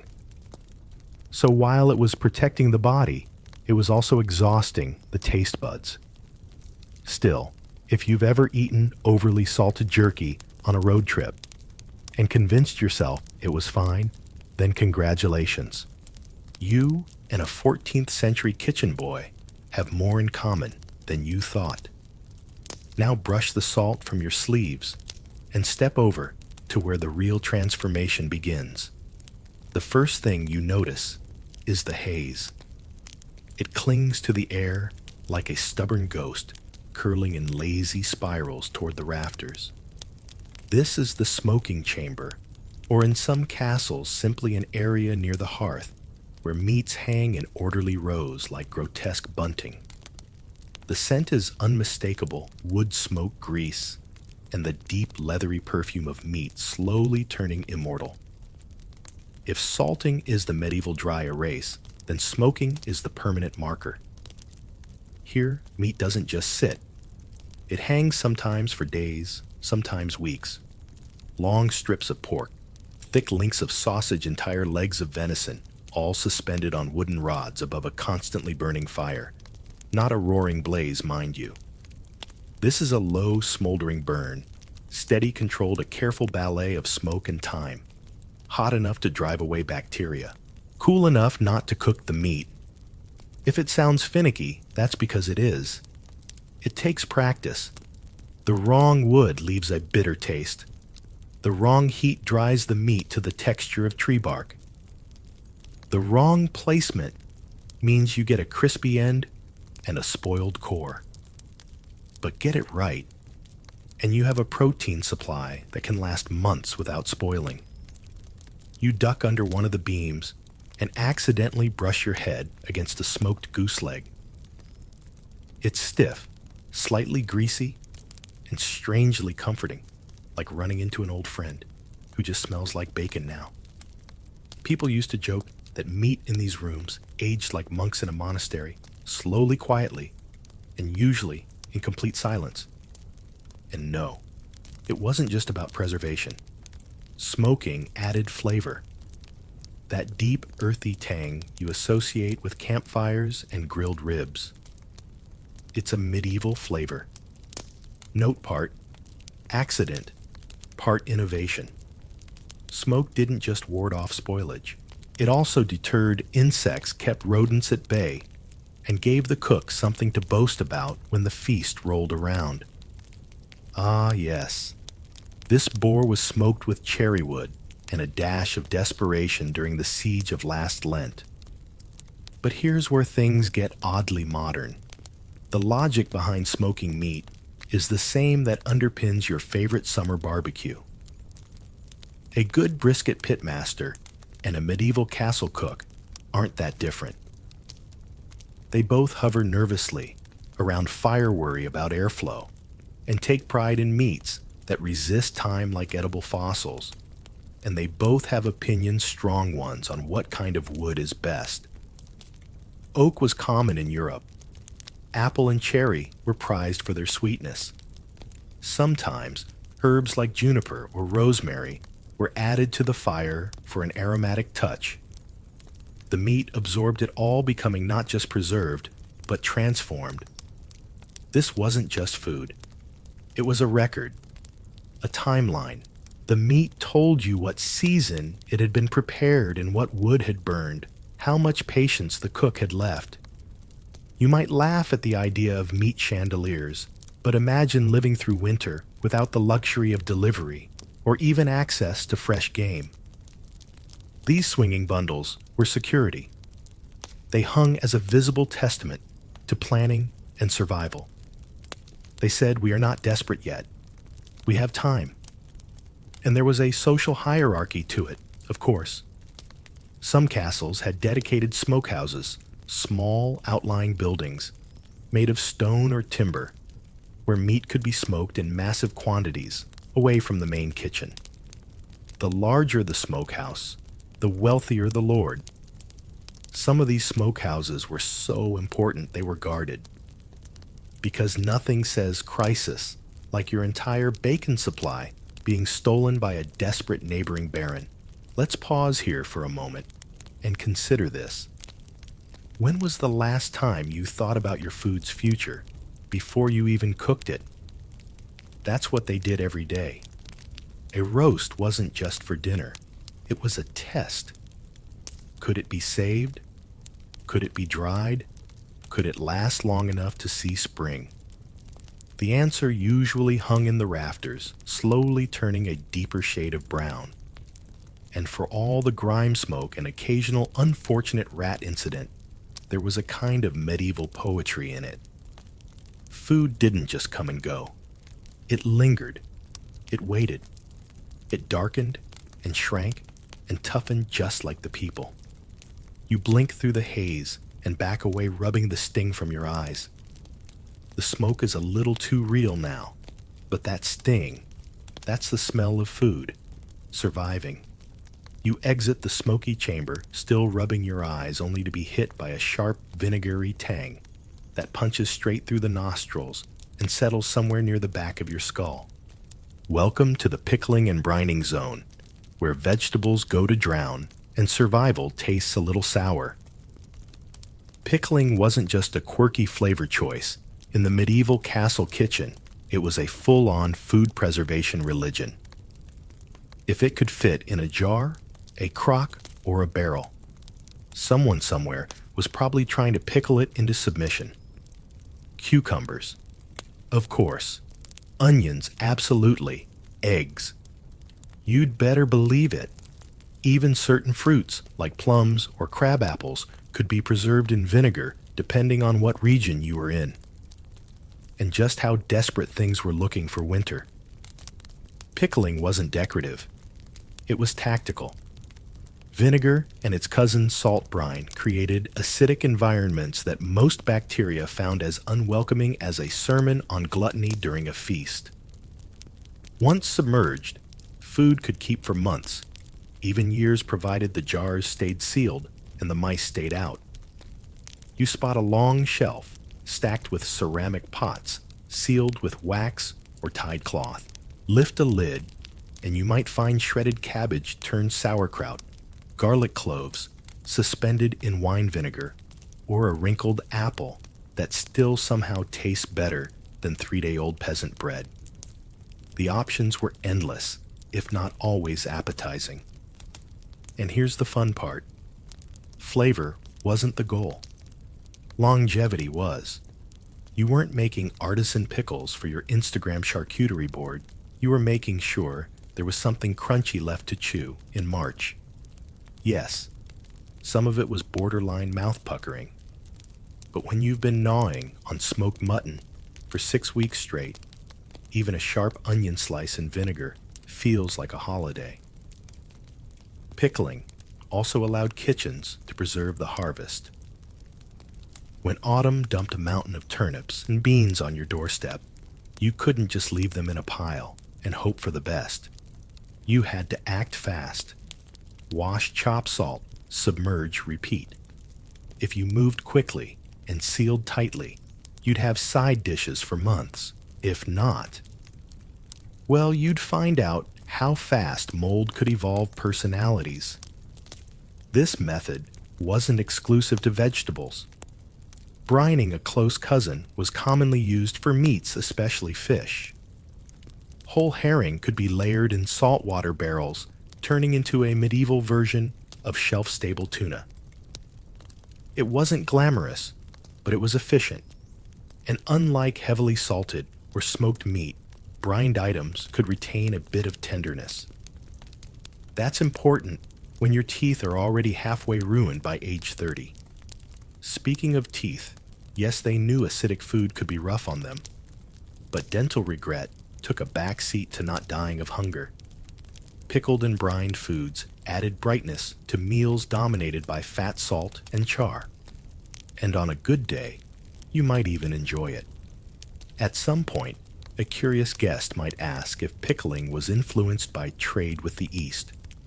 After all, vinegar made its way to Europe through contact with the Islamic world and classical Roman traditions. But even without imports, fermentation and acid-based preservation were common knowledge across nearly all cultures, just adapted to what was locally available. From Viking-age Scandinavia to Moorish Spain, the art of soaking food in something uninviting was oddly universal. Let's take a moment to appreciate the stoneware jars and crocks, too. Thick, heavy, and often handmade, these vessels were the medieval equivalent of Tupperware, except they didn't stain or mysteriously lose their lids. Some even had carved seals or family crests indicating who they belonged to. Because yes, even in a castle with 50 servants, nobody wanted to open the communal pickle jar and find someone else had eaten the last beet. Every time you twist the lid on a store-bought jar of olives today, you're echoing 1,000 years of vinegar-based paranoia. Will it smell fine? Will it fizz weirdly? Will you regret this? Medieval cooks asked those same questions, minus the label, with the cartoon mascot. You run your hand along the edge of a cool ceramic jar and peer into the depths of preserved carrots, swimming in something that looks slightly alive. You may not want to eat it now, but if this were February and the fields were buried under snow, you'd kiss the feet of the person who jarred it in August. You leave the sharp sting of vinegar behind only to find yourself greeted by the mellow, slightly sour aroma of milk gone right. This is where the castle's dairy alchemy happens, where perishables are persuaded, cajoled, and occasionally bullied into becoming cheese butter and fermented friends that won't betray you 3 days later. Milk, fresh from the cow, or goat, is a time bomb. Leave it out too long, and it separates sours curdles and eventually stares back at you with judgment. But medieval cooks didn't waste it, they transformed it. Because when refrigeration doesn't exist, the only option is to change the nature of the thing entirely.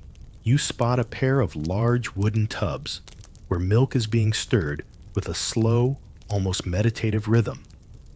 A bit of rennet, perhaps some old starter from yesterday's batch, and soon the milk begins to split solid curds separating from the liquid whey. You've just made the first step toward cheese. Congratulations. You're now a medieval cheesemaker. Expect no medals. Cheese was more than just a snack. It was a way to store calories, nutrients, and fat in a portable, stable form. Fresh cheeses, like soft curds or paneer, were eaten quickly, sometimes the same day. But aged cheeses, those could survive journeys, sieges, and months of damp storage without complaint. Some were smoked. Some were rubbed with salt or ash. Some were hard enough to shatter a tooth if you weren't careful. And they were everywhere. The French made Tom. The English crafted cheddar. The Swiss, well, they were just beginning to dream of holes in things. The point is, every region had its dairy traditions shaped by the climate, the animals, and how much patience the local monks had. Because yes, monasteries were cheese-making hubs. The same monks who illuminated manuscripts also stirred curds and perfected techniques that would carry on for centuries. Their quiet cloisters weren't just for prayer, they were protein factories, silently fueling kingdoms, one wheel at a time. But cheese was only half the story. Butter mattered just as much, if not more. You glance over to see a squat churn half full, the wooden paddle sticking out at a weary angle. Someone has clearly been at this a while. Churning wasn't for the lazy. It required rhythm force and a willingness to splash yourself repeatedly with buttermilk. Still, butter had its perks. Unlike milk, it kept longer. When packed tightly into stone crocks and stored in cool pantries, it could last weeks, even months. If covered with salt or submerged in brine, even longer. Richer households sometimes buried their butter underground in the summer, much like treasure. Because in a way, it was. Butter was used for cooking, for spreading, for greasing pans, and for treating dry skin. If you were really fancy, you might even add herbs to it. The medieval version of garlic butter toast wasn't all that far-fetched. And then came the fermented dairy, the yogurts, the sour milks, the clabbered creams. These weren't niche health foods. They were kitchen necessities. You didn't throw out sour milk, you made something of it. Cooks added it to bread sauces, even soups. It added tang richness and just enough food safety to reduce the odds of unplanned digestive adventures. Sometimes the preservation magic happened in combinations. Cheese waxed and sealed in fat. Butter buried in brine. Yogurt left to ferment in leather bags hanging near the hearth. You used what you had, and when you didn't have anything, you improvised. One castle in Wales reportedly stored milk in hollowed-out tree trunks during warm months, because sure, why not? If this all sounds oddly familiar, it's because many of these techniques never went away. We just cleaned them up, named them in French, and gave them fancy packaging. But the core idea remains: if you can't keep milk fresh, make it evolve. And sometimes the smell tells you it worked. Other times, it tells you to run. You eye a wheel of cheese resting on a high shelf. It's been aging for months, maybe more. Hard rind-mottled spots, a scent like feet and forest. Is it still good? Depends on your courage level and your dental coverage. Still, it's a marvel. In a world where milk spoils in hours, the people of these kitchens learned how to turn it into something resilient, versatile, and occasionally edible. They couldn't control time. But they could make it work for them, one churn, one curd, one stubborn wheel at a time. You shuffle into the next space, half expecting another splash of vinegar, or a wheel of questionable cheese. But instead, you find yourself in a cooler corner, where earthen jars line heavy wooden shelves, like silent sentinels. Their surfaces are glazed, their mouths sealed with wax cloth or thick lids. What's inside them isn't raw. It's already cooked and cooked to last. This is the domain of potted meats and fat-sealed preservation, one of the medieval kitchen's most clever tricks. You take food, usually meat, though sometimes vegetables or fish, cook it thoroughly, and then smother it under a thick blanket of rendered fat. Sounds unappetizing. Sure, looks a bit like a waxy science experiment. Probably. But did it keep you from starving when the snow piled high and nothing fresh dared to grow? Absolutely. Here's how it worked. First, you roast or stew the meat until it's completely done. No pink centers, no medium rare. This is food meant to outlive feelings. Once the meat is cooked, you layer it into a pot or jar and pour melted fat, usually lard or tallow, over the top. As the fat cools, it hardens into an airtight lid. This seal keeps out moisture, oxygen, and bacteria, locking in the food beneath like a delicious time capsule. You recognize the technique if you've ever eaten French rillettes or British potted beef. The difference: in a medieval castle, this wasn't a gourmet appetizer. It was survival insurance. And it worked. Fat-sealed meat could last weeks, even months in the right conditions. Longer if you kept it in a cool cellar or buried it away from sunlight. The flavor mellowed. Over time, the texture softened and the fat itself added richness when reheated. All of it could be scraped out and warmed into stews, spread on bread, or simply eaten cold if hunger overruled squeamishness. You may be wondering, what if someone accidentally broke the fat seal? Well then, good luck. One whiff would usually tell you everything you needed to know. Medieval cooks developed noses like bloodhounds, trained to detect the faintest whiff of spoilage. A sharp, sour note meant the jar was compromised. And back then, eating something that turned was more than an upset stomach. It could be a death sentence. Still, It was a brilliant technique, especially when combined with others. Some meats were smoked first, then sealed under fat. Others were salted, then potted. These layered methods gave food even more insurance, a kind of culinary double lock. You didn't just preserve it, you protected it like treasure. Which, let's be honest, it was. There's something almost alchemical about it, turning roast meat into a preserved block of potential meals. Using fat, a waste product to some, as a natural defense barrier.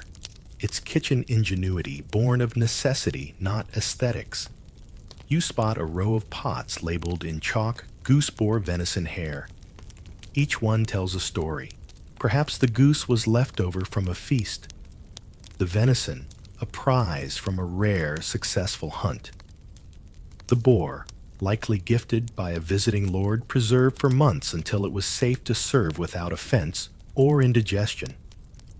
Because nobody wanted to poison a noble guest, at least not accidentally.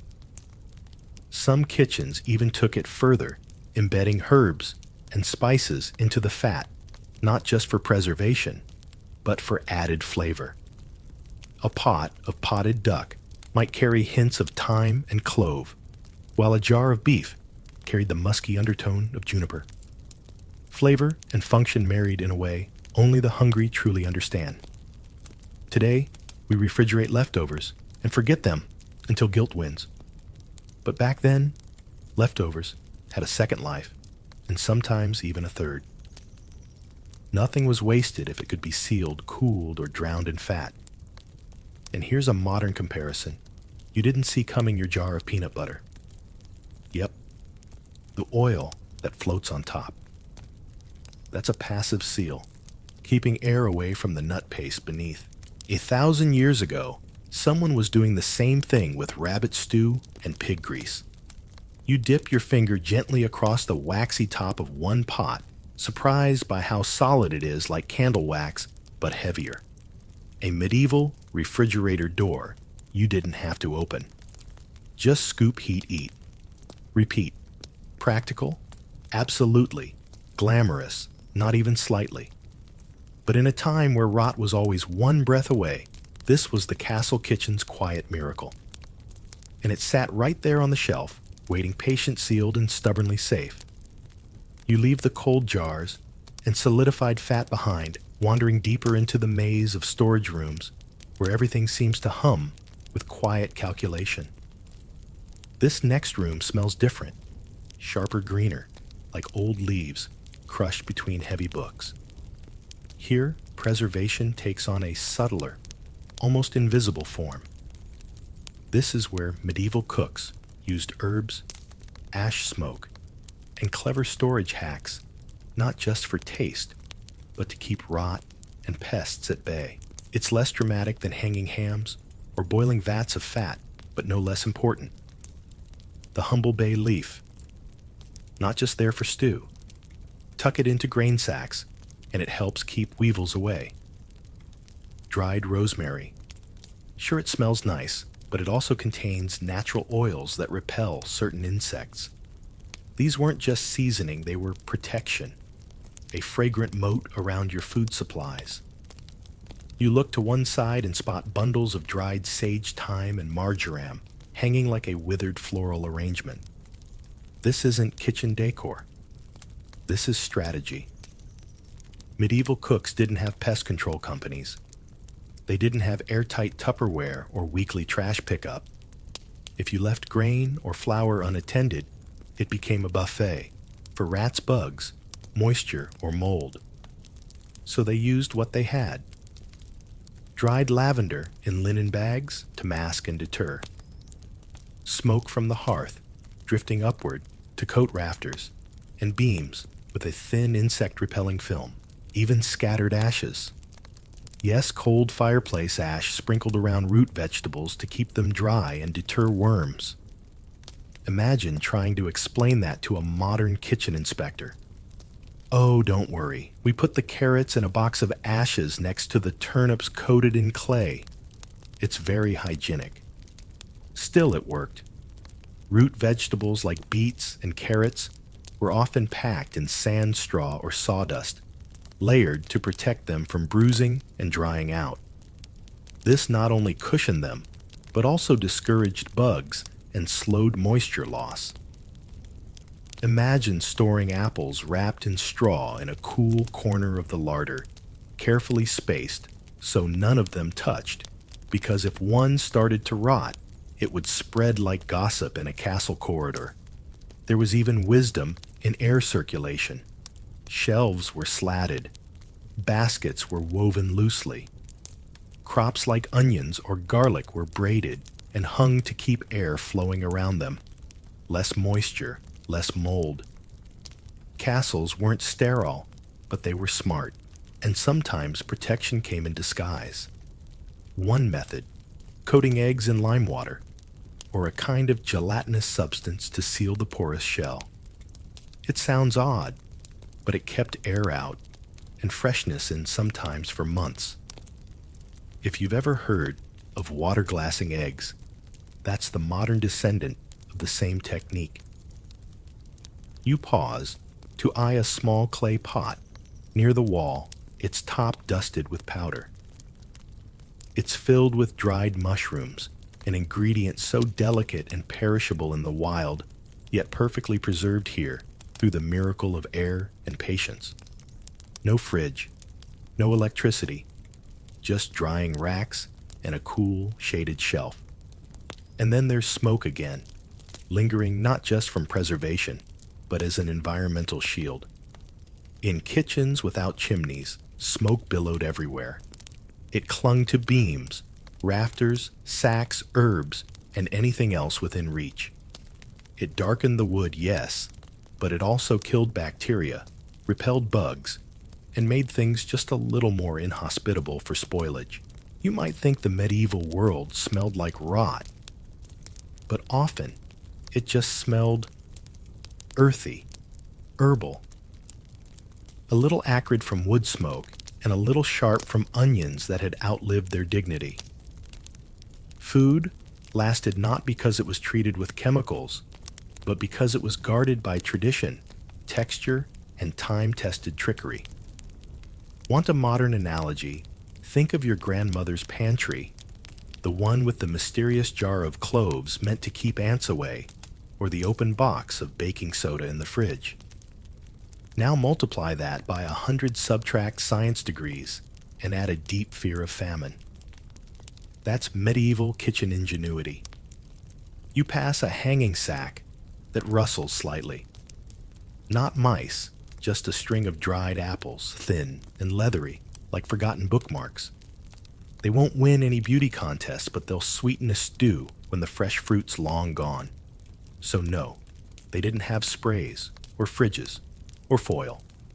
But they had herbs, ash, sand, smoke. They had vigilance and centuries of passed down knowledge. And sometimes, that was enough to keep an entire household fed, even when the pantry looked more like a chemistry set than a kitchen. You emerge from the shadows of ash and herbs into a wide, warm kitchen, bustling with quiet intent. The hearth crackles, bread loaves cool on wooden racks. A cook sharpens a knife with rhythmic patience. This is the daily rhythm of the castle kitchen, and while it might not look like preservation in action, it's the front line of food management, using what's ripest before it turns baking daily and balancing a never-ending dance with spoilage. Unlike today, where we pop things in the fridge and forget about them until regret sets in, castle cooks lived by one golden rule: use it or lose it. That meant planning every meal, like a battlefield strategy. What meat was close to turning? What roots had grown soft? What grain needed grinding before it got musty? There was no time for sentimentality. If it could still be eaten, it was dinner. Bread was the anchor. You spot round loaves, stacked neatly in a basket, their crusts hard enough to be used in self-defense. In truth, much of this bread was made from coarse mixed grain, not the fluffy white loaves of modern luxury, but hearty stuff meant to fill bellies and resist decay. Some loaves were so dense they'd be sliced and hollowed into makeshift trenchers, edible plates that soaked up stew, and were eaten or discarded at the end of the meal. Usually fed to servants or dogs, or thrown into the fire if they became more weapon than food. Bread was baked daily, not out of indulgence, but necessity. Even with coarser grains, it would stale quickly, especially in the heat of a crowded kitchen. So the rhythm was relentless. Rise early, knead, bake, repeat. And since yeast was temperamental and commercial packets wouldn't exist for another 700 years, they relied on sourdough starters passed down guarded and fed like culinary pets. Kill the starter, and you might have to bribe someone to share theirs. Roasts, meanwhile, were always cooked with timing in mind. If a haunch of venison had been hanging for just a little too long, it might become that evening stew cooked long, seasoned heavily, and served with a confident nod that ignored the kitchen's frantic whispering. Nothing was wasted, because wasting meant risking hunger later. Every piece of food had to earn its keep before it spoiled. This is where the castle kitchen shone not just in preserving food for months, but in deciding what to cook next with ruthless efficiency. It wasn't glamorous, it was triage. And then there was the art of layering meals. If yesterday's bread was too tough to chew, it became crumbs or crust for a pie. If meat had dried too much, it was shredded and soaked in broth. If a turnip was going soft, it was grated into a mash. Nothing was left over. Everything had a second life. In fact, many recipes evolved specifically to rescue food on the brink of uselessness. You pass a kitchen clerk quietly writing in a ledger a running list of what had been used, what had gone bad, and what still lingered. Even in chaos, there was order. Bigger households had stewards, marshals, or even full pantry masters to track storage. Not for show, for survival. Want a modern-day comparison? Think of a restaurant chef checking walk-in coolers at the end of the night, building the next day's menu based on what needs to go first. That's what castle cooks did, minus the electricity and the health inspections. The special of the day wasn't just a creative whim. It was a decision between using the rabbit or watching it die again in a different way.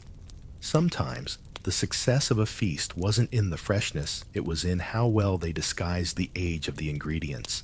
A clever sauce, a long braise, a healthy helping of herbs and spices, especially expensive ones like pepper cinnamon or cloves, could mask sins older than the night eating them. And yes, there were mistakes. Food went bad. People got sick, sometimes terribly.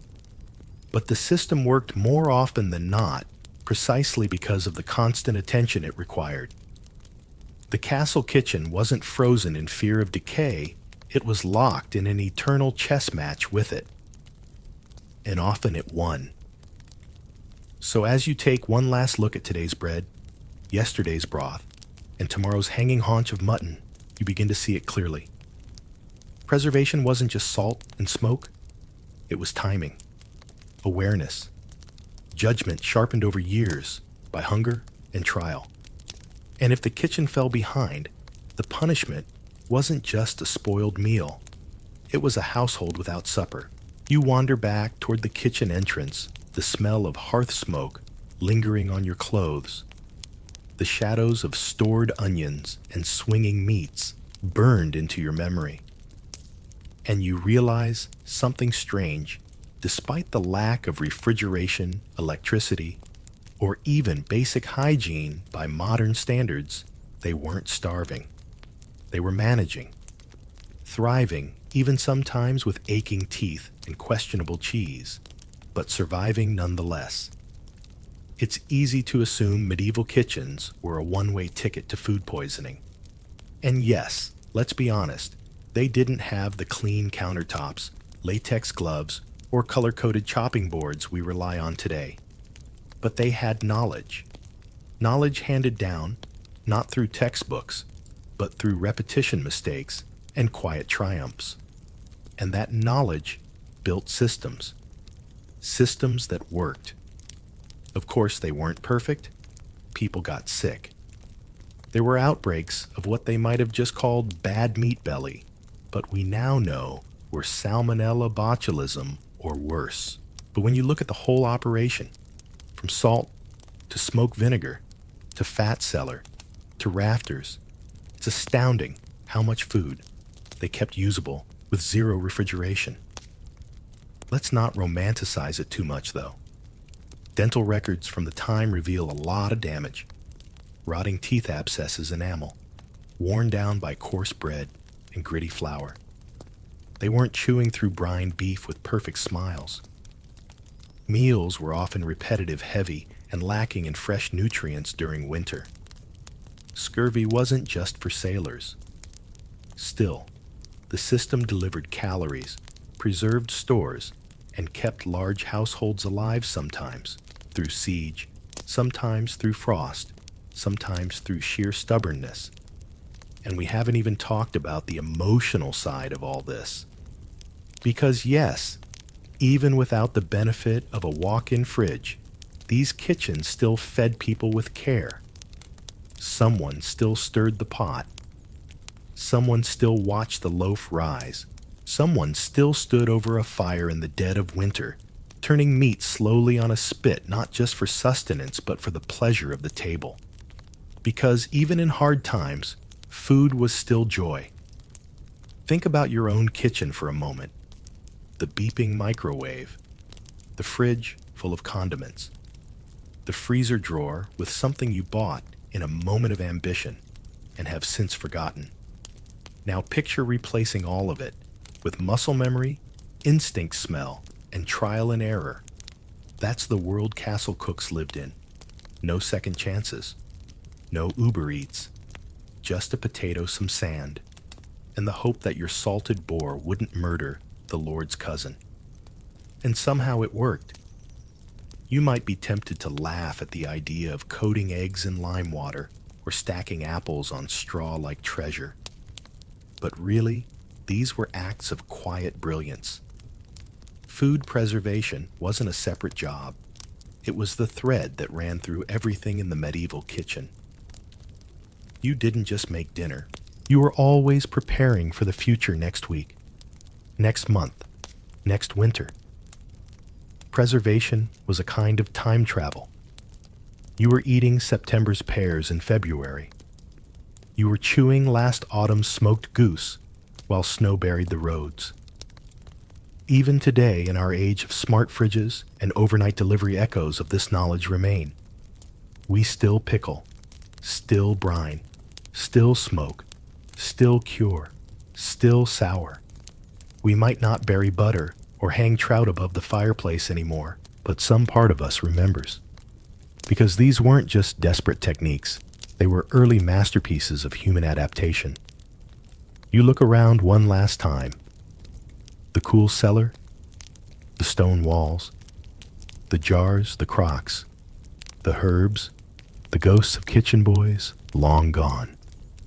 And you realize it wasn't that they lacked technology, it's that they had time, and time, plus a bit of salt, a lot of smoke, and a terrifying nose for rot, was enough to keep a castle alive. So next time your fridge beeps at you, or your milk sours 3 days early, maybe give a nod to the people who made it work with nothing more than stone instinct and a dash of vinegar. And when you bite into a pickle or smear butter on toast, just remember, you're not reinventing the wheel. You're just turning it. You wake up to the sound of someone clanking a pot right outside your wooden door. Though to call it a door is generous. It's more like two uneven boards held together by rust and prayer. The air is cold, not brisk. Cold. the kind of cold that lives in your bones and makes your breath curl in the air like ghost smoke. Blankets. You're lucky if you got 2 layers of itchy wool that smell faintly of goat. There's no such thing as central heating here. The thick stone walls you once assumed were cozy and majestic. They're refrigerators in disguise. Above you, the great hall is already creaking awake. Someone's stoking the fireplace. Somewhere else, a servant drops something fragile and gets cursed at in 3 languages. You lie there listening to the castle breathe. It's alive in its own way. Every creak, every shuffle, every sneeze, from the scribe 2 floors down, echoes like a shout, because stone doesn't absorb it, ricochets. Privacy. Huh. If someone farts in the West Tower, the East Wing knows about it before breakfast. Your sleeping chamber isn't large unless you're important, and you're not. Maybe you're a junior steward, or a page, or someone who holds towels during royal baths. Your bed, if you have one, is stuffed with straw, and your pillow is also straw, but in a different shape. You scratch at your collar. Linen again. It's never clean for long. The rushes on the floor are supposed to absorb the damp and smells, but let's just say they gave up that job centuries ago. You swing your legs over the edge of the bed, avoiding the suspicious puddle near the chamber pot. The fire went out during the night, and now your breath fogs again. You mumble something unholy, even though the priest warned you yesterday about profanity. At least, you didn't sleep in the great hall with the rest of the unranked servants. They snore like oxen and toss in their cloaks like angry moles. As you fumble into your tunic wool, naturally, you hear footsteps in the corridor. Thick leather boots, 2 pairs fast. Someone important, maybe the Lord Steward. You move quickly, yanking your belt tight and straightening your posture. Medieval castles don't run on schedules. They run on hierarchy, and whoever's higher than you gets to tell you exactly how your day's going to unfold. You step out into the hallway and immediately wish you hadn't. It smells like damp shoes, old cheese, and something that might be cabbage, but you hope isn't. Light slants through narrow slits in the stone wall, the famous arrow loops. Romantic in paintings, miserable in real life, drafty dark, and useless for getting a full view of anything, unless you're aiming a crossbow. You shuffle along the passage, nodding to others in equally sleep-deprived states. A knight marches past armor, clinking like someone dragging a tool chest downstairs. You can't help but feel sorry for the squires who spend hours polishing every single rivet just for the man to sweat through it before midday. Reaching the central staircase, you descend slowly, 1 uneven stone step at a time. No railings, no carpeting, 1 slip, and you're tomorrow's gossip. The smell of smoke thickens the lower you go.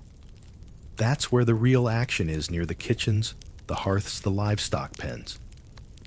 No matter where you rank in the castle, eventually your nose will lead you toward food, or at least what passes for it. Still half awake, you glance into one of the side alcoves, where a couple of younger pages are already scrubbing rushes and muttering complaints. They pause and look up at you, as if to say, "You're late." You're not. But time bends strangely in castles.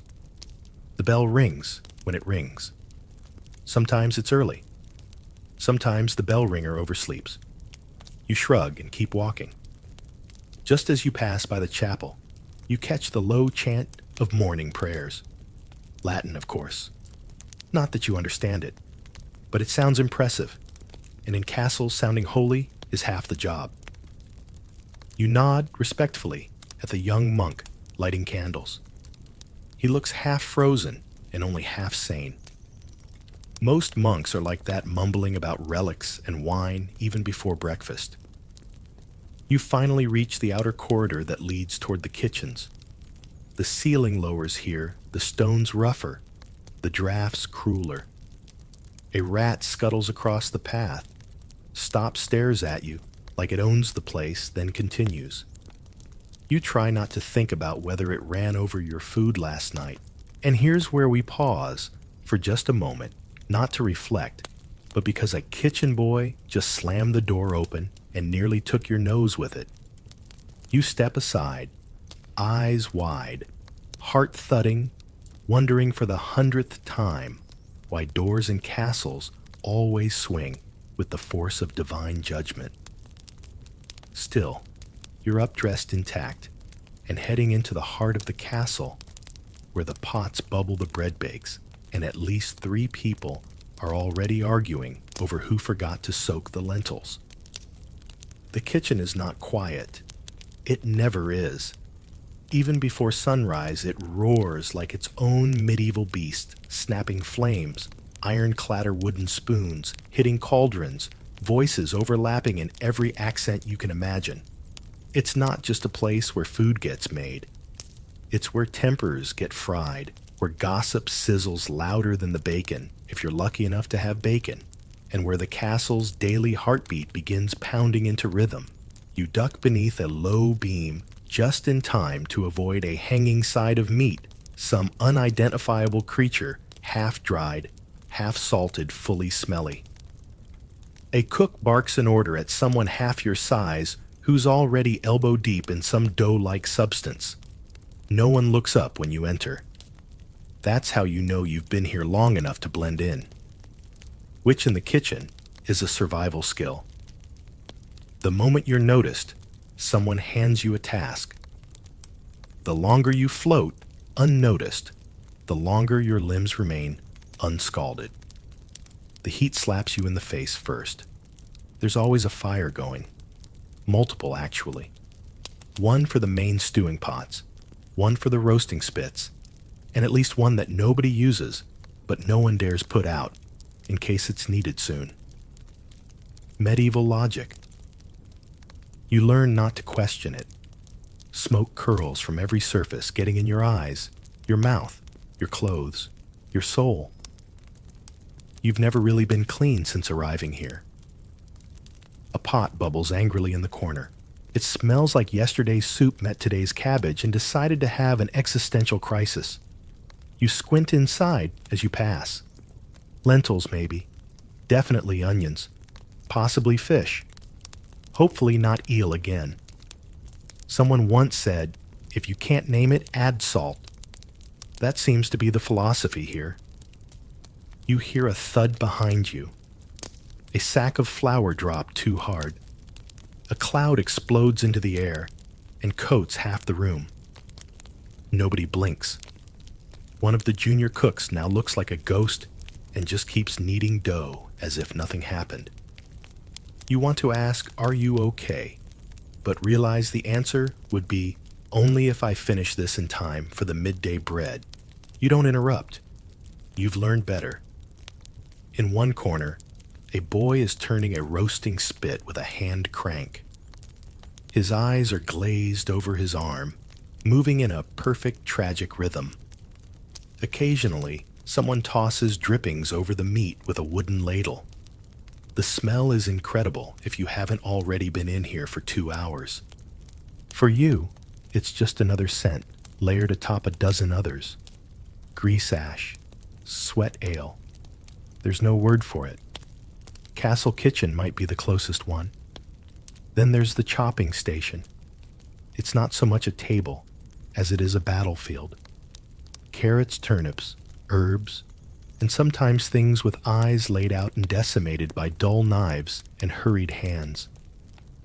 Blood seeps into wood that hasn't been properly cleaned in centuries. You wonder sometimes if the table remembers every animal it's ever met. Now and then, a noble's meal is prepared separately. Not better. Just cleaner. Or presented in a way that looks impressive. A boiled goose stuffed with herbs and dried fruit. Sounds luxurious until you try chewing on it. The textures can be wildly unpredictable. One bite is soft and perfumed. The next is sinew and regret. But appearances matter especially to the lord and lady. They don't taste so much as judge with their eyes. You pass the pantry, which is kept under lock. That's where the good stuff lives. Spices, dried fruits, imported cheese, if the castle's rich, and flour that isn't half bugs. Only the head cook or steward has the key. Rumor has it someone once stole a fig and lost a finger. Probably just a story. Probably. But not everything in the kitchen is dire. There's an odd camaraderie in the chaos. You hear laughter, genuine, belly deep from the corner, where two women are plucking feathers from a chicken. One tells a joke about a monk and a baker walking into a tavern. It's not even funny, but it breaks through the tension like sunlight through smoke. You smile in spite of yourself. Someone hands you a bowl of chopped onions and tells you to make yourself useful. No one tells you what to do with them. You just nod like you understand, and hope instinct kicks in. Meanwhile, your hands are already stained from everything you touched today. Herbs, meat dough. Who knows what else? Soap exists technically, but it's mostly made from animal fat and wood ash. The smell lingers longer than the dirt. You glance over at the bread ovens, giant gaping mouths of flame built into the stone. The baker's assistant is using a long wooden paddle to coax loaves into the center. She looks like she's performing a dangerous ballet. Timing is everything. Too hot and the crust burns. Too cool and it stays pale and flabby. Not that the castle's peasants would complain. If it's edible and not full of weevils, it's a good day. Somewhere behind the barrels of ale, a cat slinks by. Fat, satisfied, and clearly in charge. She's probably eaten better than half the castle. And yes, cats are welcome in kitchens. Not for companionship, purely for rodent control. But once in a while, you'll see someone sneak her a bit of meat. Even the most hardened cooks know better than to anger a kitchen cat. You feel something warm splash on your arm. A ladle slipped. Someone mutters an apology. You wave it off and grab a cloth. It's not even the worst thing that's touched your skin this week. The food must go out, and no one waits for perfection, only readiness. Back out of the kitchen, the castle begins to buzz with another kind of energy, the scramble of status. You find yourself dodging a washerwoman with a basket of steaming linens, a red-faced stable hand tracking in mud, and a knight squire dragging a chainmail shirt that weighs more than he does. Welcome to the hierarchy, where your title determines your temperature, your food, and sometimes your right to speak. You pass a line of servants queuing for instructions in the side courtyard. They don't speak much. They're too focused on standing straight, looking busy, and not getting picked for latrine duty. Every job here is a rung on a greasy ladder, and everyone's climbing, even if it means stepping on someone else's foot now and then. There's no HR department in a medieval castle, just bruised egos, petty rivalries, and the occasional broom swung in justified rage. At the lower end of the spectrum, you've got the gong farmer. Yes, it's as bad as it sounds. This poor soul hauls human waste from the castle's cesspits often at night, often while gagging. No one talks to the gong farmer unless they absolutely have to. But funny enough, they make decent money. Why? Because no one else wants the job. It's disgusting, dangerous, and you smell like failure. But it pays in silver, not just scraps.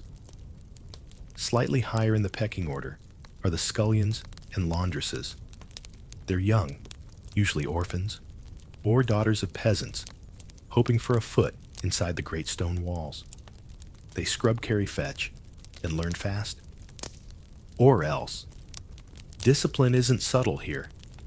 Make a mistake and you'll find yourself sleeping outside the walls, or worse, assigned to boil the next batch of lice-ridden linens. Chambermaids occupy a strange middle ground. They move between floors, between worlds. They're the ones who see the nobles in their private messiness, their unwashed underthings, their crying fits, their secrets, half muttered in dreams. And while they're not supposed to speak of what they see, everyone knows the chambermaids know everything, which means they're often paid off in coins favors or threats to keep quiet. And then there are the stewards, reeves, and bailiffs, the white-collar workers of the medieval world. Clipboard energy without the clipboard. They carry wax tablets, issue orders, and remind everyone that while the Lord rules the castle, they run it. They're the ones who decide who eats what, who works where, and who mysteriously disappears from the kitchen rotation after a misplaced insult. If you think medieval politics only happened on the battlefield, you've clearly never watched two reeves argue over barley distribution. You overhear a sharp exchange near the stairwell. Two young servants fighting over who gets to deliver wine to the solar. It's not the chore itself, it's the opportunity. Every encounter with a noble could be a turning point. Maybe a promotion, maybe a favor, maybe just a warmer cloak. In a world where privilege trickles down like ale through a leaky mug, every chance to be noticed counts. Modern jobs might come with dental plans, but at least they don't involve ducking crossbow bolts when the Lord is in a bad mood. Castles were pressure cookers of ambition and anxiety. And just like today's corporate world, it wasn't always about who worked the hardest, but who worked the hierarchy best. You spot old Marjorie near the buttery sorting herbs with the air of a duchess. No one's quite sure how long she's been here. She's got a story for every stone in the floor, but everyone knows better than to cross her. She's survived 5 stewards, 2 famines, and 1 suspicious kitchen fire. People say she once slapped a noble who tried to borrow her garlic. He never asked again. She's part of the castle's living memory, now respected more than many who outrank her. Servants here speak their own language, half signals, half muttered shorthand. A flick of the hand means take it upstairs. A cough might mean someone's coming. A raised eyebrow from the cook could mean touch that pigeon pie, and I'll gut you with a ladle. You learn quickly, or you bleed quietly. Not from violence usually, just from the slow erosion of getting everything wrong until you're replaced. And for the lucky few, there's mobility. A particularly clever page might catch the Lord's eye and become a squire. A fast-footed kitchen girl might rise to personal maid. It's not common, but it happens. Enough to keep hope alive, even if dim. Dreams here are slow-roasted, never flash-fried. The laundry courtyard smells of ash steam and soapwort. You pass through just in time to see 2 women bickering over a bedsheet. One insists it was stained by the Lord's dog. The other swears it was the steward's gout poultice. The truth is, it doesn't matter. The sheet will be boiled, beaten, dried, and probably reused before it's even fully clean. And yet, even this humble square of linen is caught in the crossfire of castle life. You feel a slap on the back, gentle but firm. It's Tom the steward's nephew, technically above you, but too lazy to enforce it. He grins. "You coming to hear the minstrel tonight?" he asks already, knowing the answer is only if I survive the rest of today. Entertainment in the hall is one of the few reprieves for the lower ranks, especially if the jester doesn't bomb or accidentally insult someone's lineage. And with that, he vanishes into the stairwell again, leaving you staring up at the winding path ahead. The castle never rests. and neither do you not really. Not when every stone step might be your next opportunity or your next downfall. The sun is finally stretching its way across the castle yard, and with it comes the shift into visibility, the part of the day when your appearance matters. Because while power in castles is enforced with swords and scrolls, it's also stitched right into your sleeves. Getting dressed here isn't just about warmth or modesty. It's about hierarchy, reputation, and surviving in a world where fabric can speak louder than words. Your fingers ache as you wrestle with the ties on your tunic. Nothing is simple. Even basic clothing involves layers, literally. There's your undertunic, your main tunic, and sometimes an overtunic each, with its own function and social message. If you're lucky enough to work near nobility, your clothes must be clean. Well, clean enough. Soap's expensive and laborious. So clean usually means not obviously stained or crawling. And for the lords and ladies, fashion is war. Silks imported at great cost. Bright dyes, screaming status sleeves so long and ridiculous they could double as weaponry. They wear shoes that curl up at the ends like they lost a duel with gravity. You'd laugh if you weren't also tasked with keeping those same shoes polished using a rag made from a former servant's ruined shirt. Lice are a given. They live in the seams, the folds the hair you can't quite wash often enough. There's a reason people shave their heads under those fancy veils and hats. Even queens wore linen caps to keep the critters at bay. There's no shampoo here, just vinegar rinses, herbal rubs, and prayer. A lot of prayer. If you've ever felt the frustration of a bad hair day, try doing it in a world where your comb might be shared by 3 people and a rat. You help a visiting page tighten the cords on his surcoat, and he grimaces. "Why is fashion so painful?" he mutters. You don't answer. But the truth is, it's meant to be. Beauty in this world is a statement of power. If you're uncomfortable, it shows you can afford to be. Just like high heels today, or neckties in a summer wedding. Suffering equals status. Perfume is another status symbol, though you wouldn't always call the scents pleasant. Musk ambergris rosewater applied not sparingly, but defensively, especially when baths are few and far between. Full-body immersions happen maybe once a month, and even that is a stretch. Most people stick to face and hand washing. The bold might wipe a damp cloth under their arms and call it divine favor. Some say Eleanor of Aquitaine had a fondness for lavender water and always wore gloves to avoid touching anything too common. Whether it's true or not, the story lives on part admiration, part mockery. She ruled empires after all. She could afford to smell like a flower and never lift a spoon. Speaking of spoons, you tuck one into your belt. Everyone carries their own. Forks are still suspiciously foreign, barely catching on, and usually only seen at the fancier feasts. Fingers are the go-to utensil, so long as the food is soft, and dignity is optional.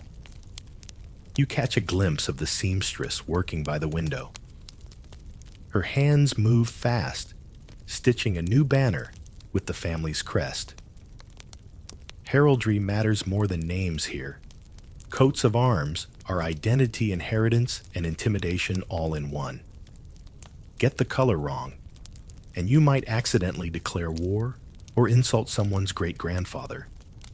It's like wearing a rival team's jersey to a family reunion, except with real swords involved. Outside, a knight struts across the courtyard in full armor, shiny, clunky, and absolutely awful to sit in.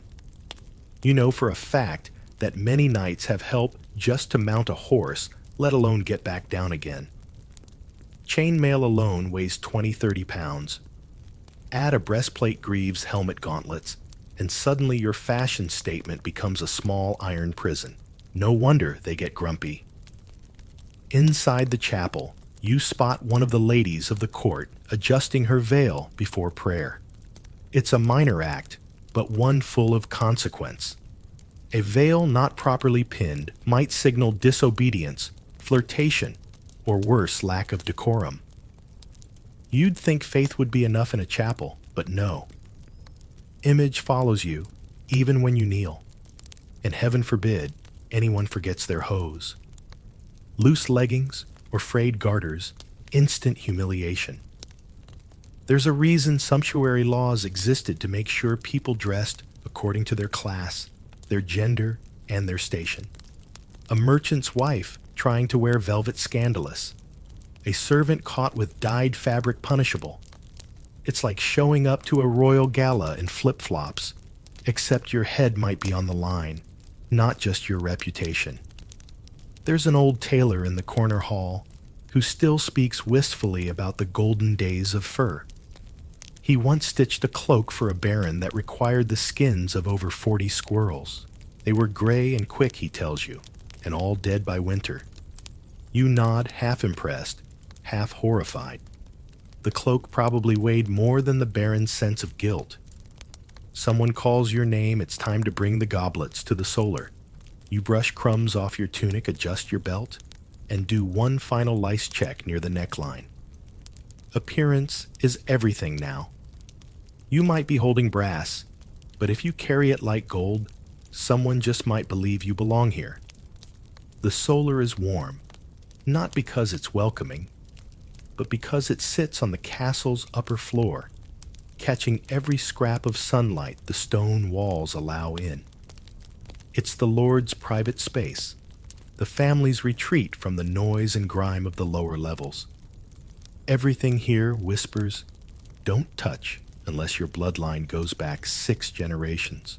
You tread softly across the rush-covered floor, careful not to trip on the edge of a woven mat or bump into one of the carved wooden chairs that cost more than a peasant's yearly wage. The goblets clink gently in your hands, reminding you how loud silence can be when it's enforced by rank. A lady-in-waiting glances up, her expression unreadable. She nods once permission granted, and you step aside as she continues brushing out the hair of the youngest daughter who looks like she'd rather be anywhere else. Being noble might sound like a dream, but from where you stand, it often looks like a well-decorated prison. Every movement is choreographed. Every smile weighed for meaning. Even the sighs have subtext. The Lord enters without warning. His boots announce him first polished leather with the faintest click that says, I own this place, even though technically the king owns everything. He waves a hand, and everyone freezes for a moment too long, then remembers to move again. You offer the goblets with a slight bow, eyes low. Not too low. You've heard the stories about people who bowed too deeply and were accused of mocking humility. The noble life, it turns out, isn't all feasting and jousting. It's paperwork. So much paperwork. Charters, land grants, tax records, tenant disputes. You pass by the steward's table and glance at a wax tablet listing how many pigs were lost to a wolf attack last week. There's a serious discussion going on about sheep boundaries, as if the fate of the realm hangs in the balance of one stubborn ewe. Meals upstairs aren't just meals. They're performances. The roast isn't simply roasted. It's garnished with edible flowers and shaped into something symbolic. The bread is cut precisely. The wine is poured in silence. And heaven help the servant who spills a drop. One time, a nervous hand knocked over a gravy bowl onto a lady's lap. She didn't scream. She just froze and made sure that servant was reassigned to the stables within the hour. Etiquette is everything here. You've seen nobles hold their spoon in ways so delicate, you'd think it was made of crystal. Elbows off the table. Chew quietly. No licking your fingers, even when the honey glaze is heavenly. It's hard to enjoy a meal when every bite feels like an audition. Marriage talk is constant. Alliances, dowries, bloodlines. It's less about love and more like trading livestock with extra paperwork.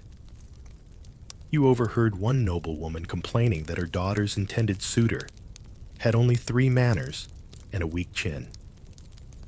That same daughter hasn't said a word all morning. You wonder what she's thinking. Probably how to breathe while staying perfectly still. You drift to the edge of the room near a curtained window.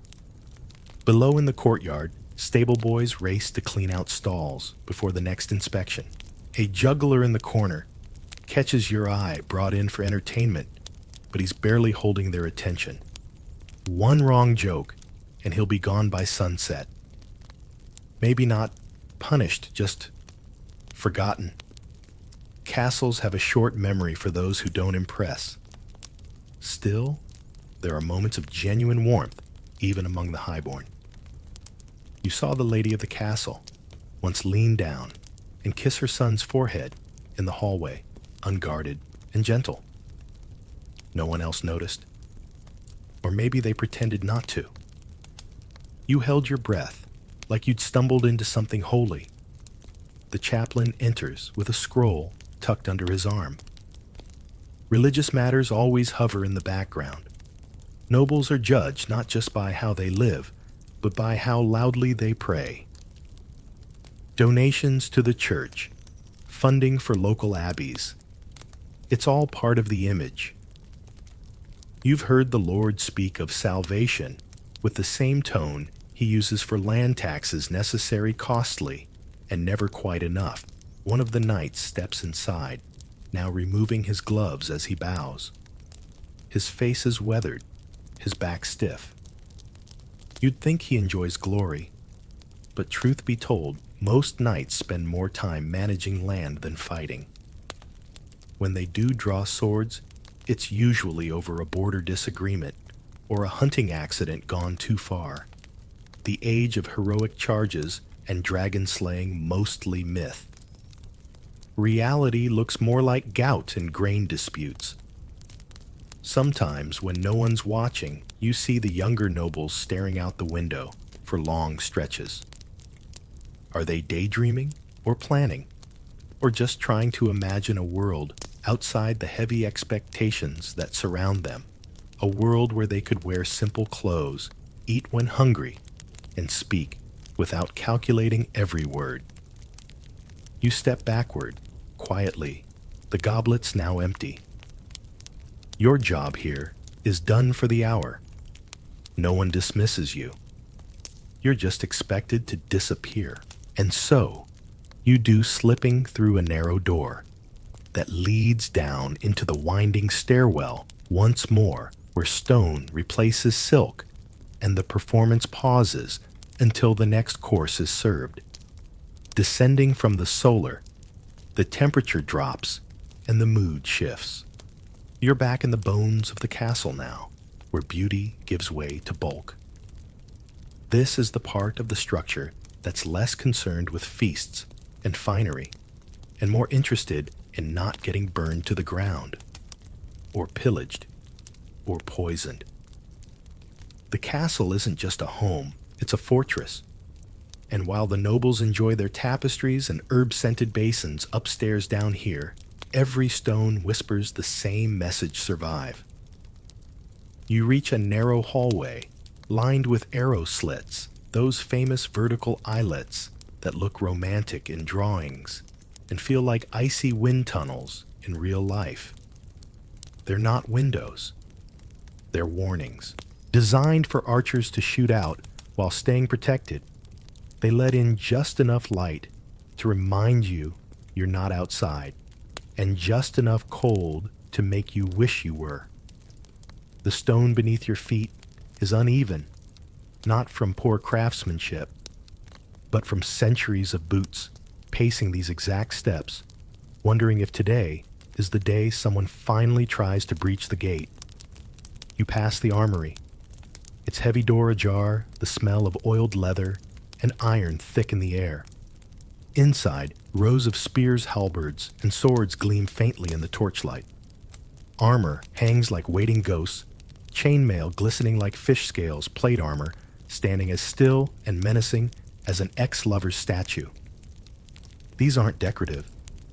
These are ready. Always. Even in peacetime, the castle prepares, as if war is one missed feast away.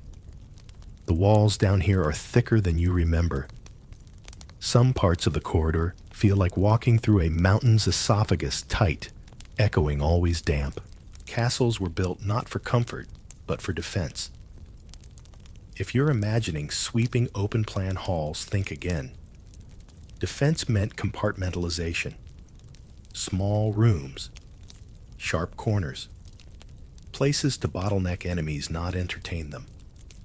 You enter the main guard room, where a few soldiers are playing dice by the fire boots, off one of them, snoring with his helmet still on.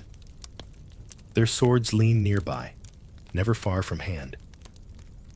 You'd think they'd be more alert, but then again, no one's attacked this castle in years. Still ask any of them, and they'll tell you, it's not if, but when. Siege warfare isn't glamorous. It's slow-hungry and full of lice, which makes this moment of dice and socks feel almost sacred. Up a spiral stair, narrow by design favoring right-handed defenders swinging swords downward, you arrive at a lookout post. The wind slaps your face the moment you step up. You can see the land stretching out in all directions. Rolling hills. A few thatched roofs in the distance, some smoke from the village hearths. It looks peaceful. But you remember something an old soldier once told you. The calmest field makes the loudest battlefield. You're not sure what it means, but it's stuck. You duck back inside and pause in one of the murder holes. Yes, that's the real name. A slit in the ceiling above the main gate, designed for pouring boiling oil or hurling rocks down onto intruders. It's morbidly clever, like the castle itself. Every feature has a double use. Stairs, double as choke points, windows, double as defense lines, and even the moat. Not just pretty. It's a death trap that smells like old fish and failed escape attempts. There's a storage room near the lower gatehouse. Barrels of salt, stacks of dried peas, bundles of arrows. Supplies that aren't touched unless a siege begins. You look at them and wonder if they'll ever be used. Then you remember the stories, the winter of 1316, when supplies ran out during a standoff. They say people boiled leather belts for broth. Not that it helped much. Further down, still you reach the dungeon. You hesitate. It's not your place to go in, but the guard nods you past, either out of boredom or cruelty. The air turns from cold to heavy. The kind of air that clings to your lungs and makes every breath feel like a question. It smells like mold, rust, and something unspoken. You see the cells, iron bars, straw, on stone, a bucket in the corner. If you're lucky, most of them are empty, but not all. You glance into one and see a man curled in the corner. You don't ask what he did. It doesn't really matter. Down here, justice is flexible. Sometimes the crime is theft. Sometimes it's suspicion. Sometimes it's just being in the wrong hallway at the wrong hour. You leave quickly, heart a little faster, and climb until your knees ache. The great tower looms above the keep within the keep. It's the last line of defense and the first to be reinforced when trouble brews. You climb those stairs less often, but when you do, you always wonder what it's like to live in constant readiness, to sleep in a bed with a dagger under the pillow and a rope ladder ready by the window.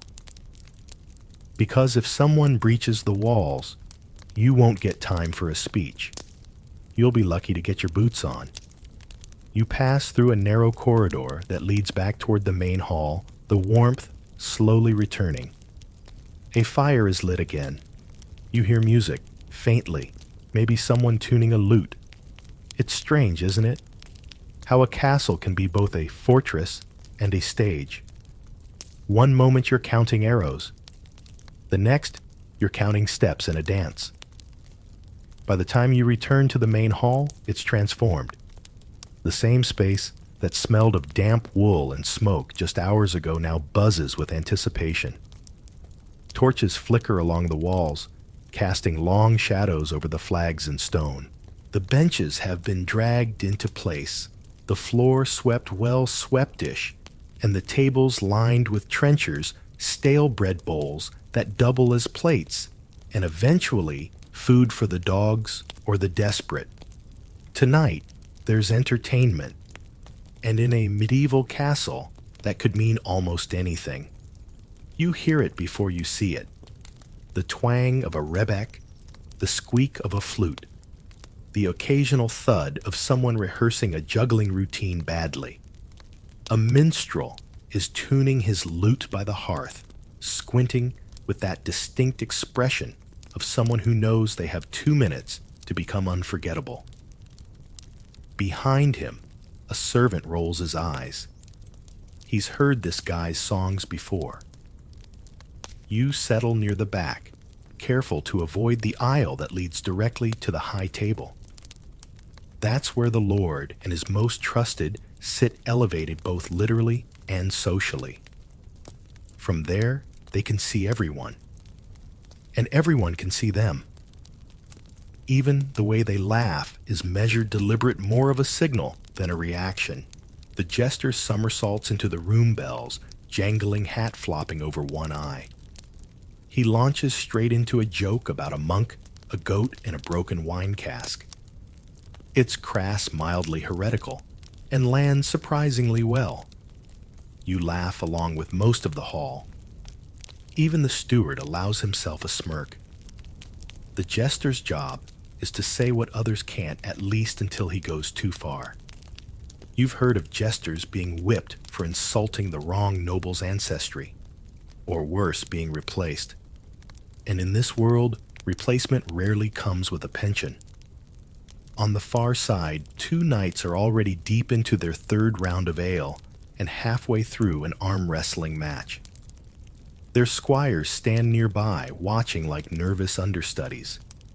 You notice the flicker of envy in one squire's eyes.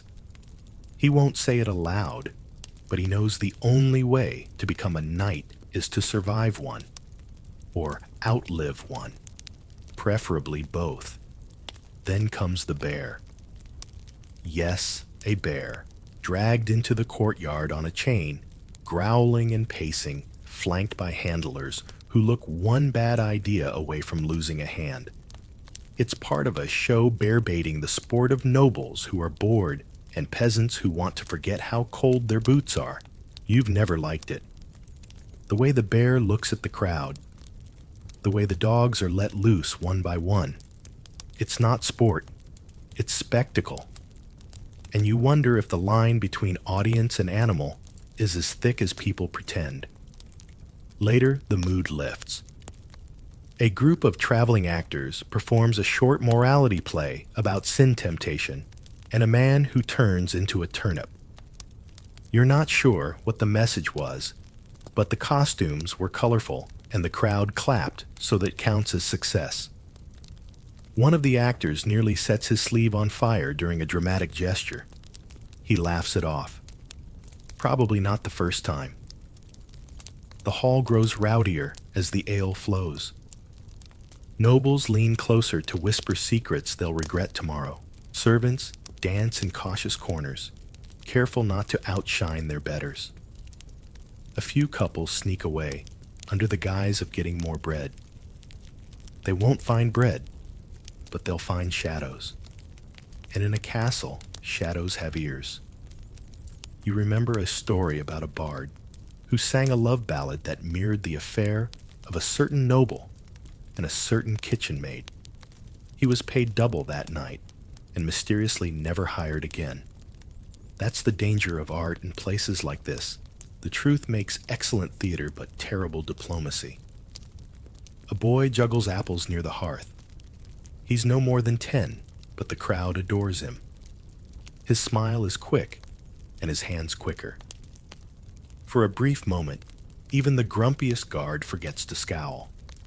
You suspect the boy will sleep in the stables tonight, curled next to the dogs, dreaming of applause and warm bread.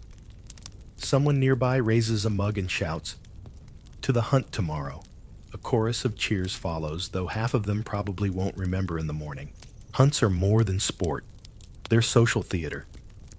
Who rides next to whom? Who takes the first shot? Who lets the Lord win?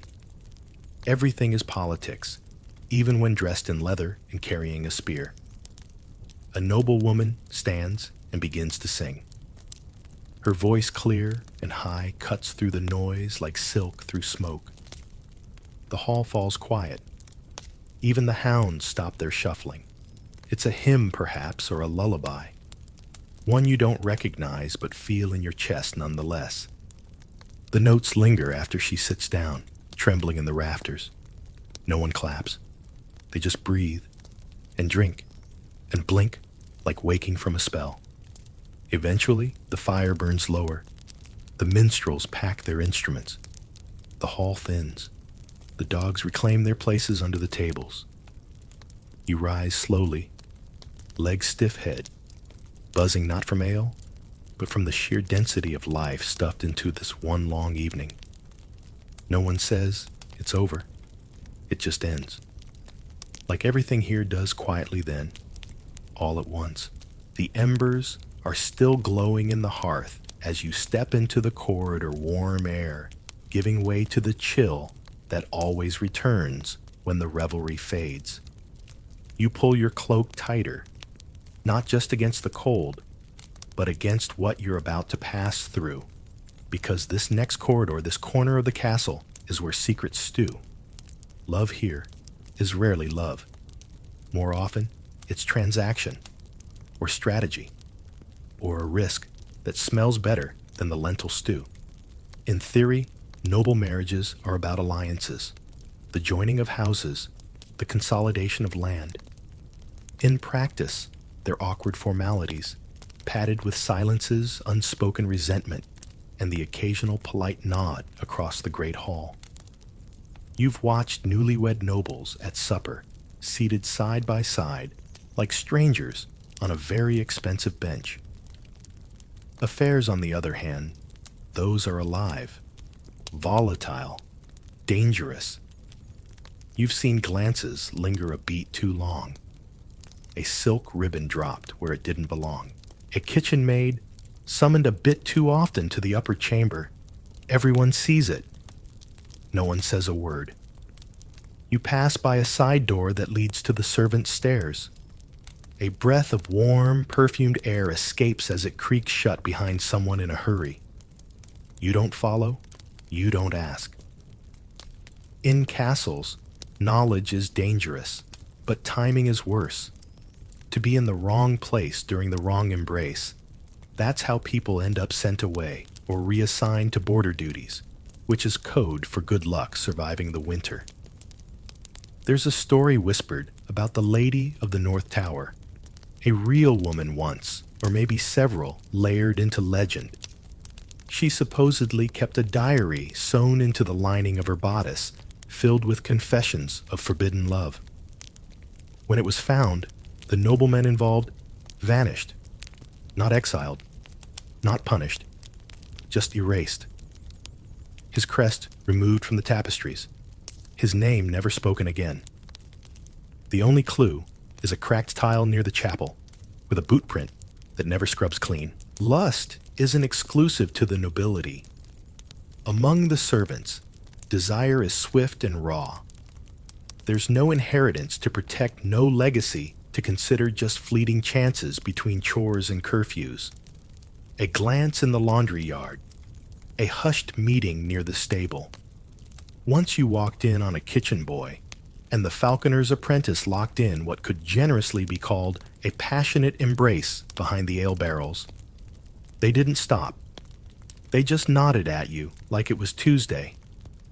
But for all the heat, there's coldness too. Wives sent away after failing to produce heirs. Husbands tolerated for their titles, but never truly welcome in their own halls. You once overheard a noblewoman confess to the seamstress, "He's more in love with his hunting dogs than with me." The seamstress said nothing, just nodded and tightened the hem. Letters passed through the castle like veins carrying forbidden thoughts. Coded phrases pressed flowers, symbols only two people understand. A feather tucked inside a book, a line in a song hummed a little too close to the ear. Love finds a way, but it often finds trouble first. And yet, despite the risks, people still do it. They fall for the wrong person, write the wrong name on a prayer scroll, smile too openly at someone seated too high. Why? Maybe because the castle is so cold, so full of rules and routines, that even a small rebellion feels like fire. Sometimes, love is protection. A steward who lets a scullion rest an extra hour. A knight who slips bread to the boy hiding in the stables. Once you saw the aging washerwoman hand her own blanket to a trembling maid who'd been accused of looking too long at the Lord's son.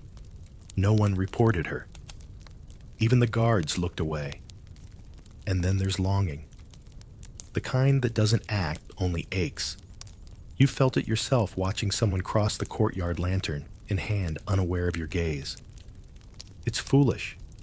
It's sweet. It's safe, so long as it stays unsaid.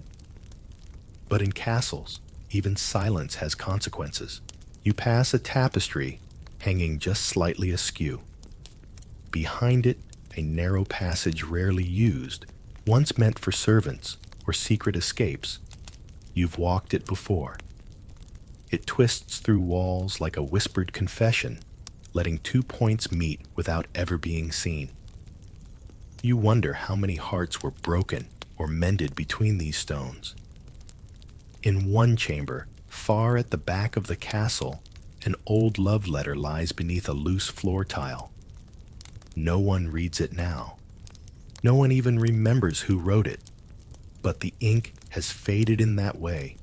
Parchment does, only when it's been touched often, carefully, reverently, like someone kept coming back long after they should have let go. The hall narrows again, the torchlight dimming. Somewhere ahead, 2 voices murmur, and then fall silent. You don't intrude. You've learned that some doors are better left closed, not out of fear, but out of respect. Love may not thrive in castles, but it survives. Quietly, secretly, persistently, and just like that, a door creaks behind you, footsteps shuffle off, and you're alone again. Back in the heart of the stone maze, wrapped in secrets, guarding your own. You wake the next morning to shouting, not the usual kitchen bark or chapel chant, but something sharp, frantic.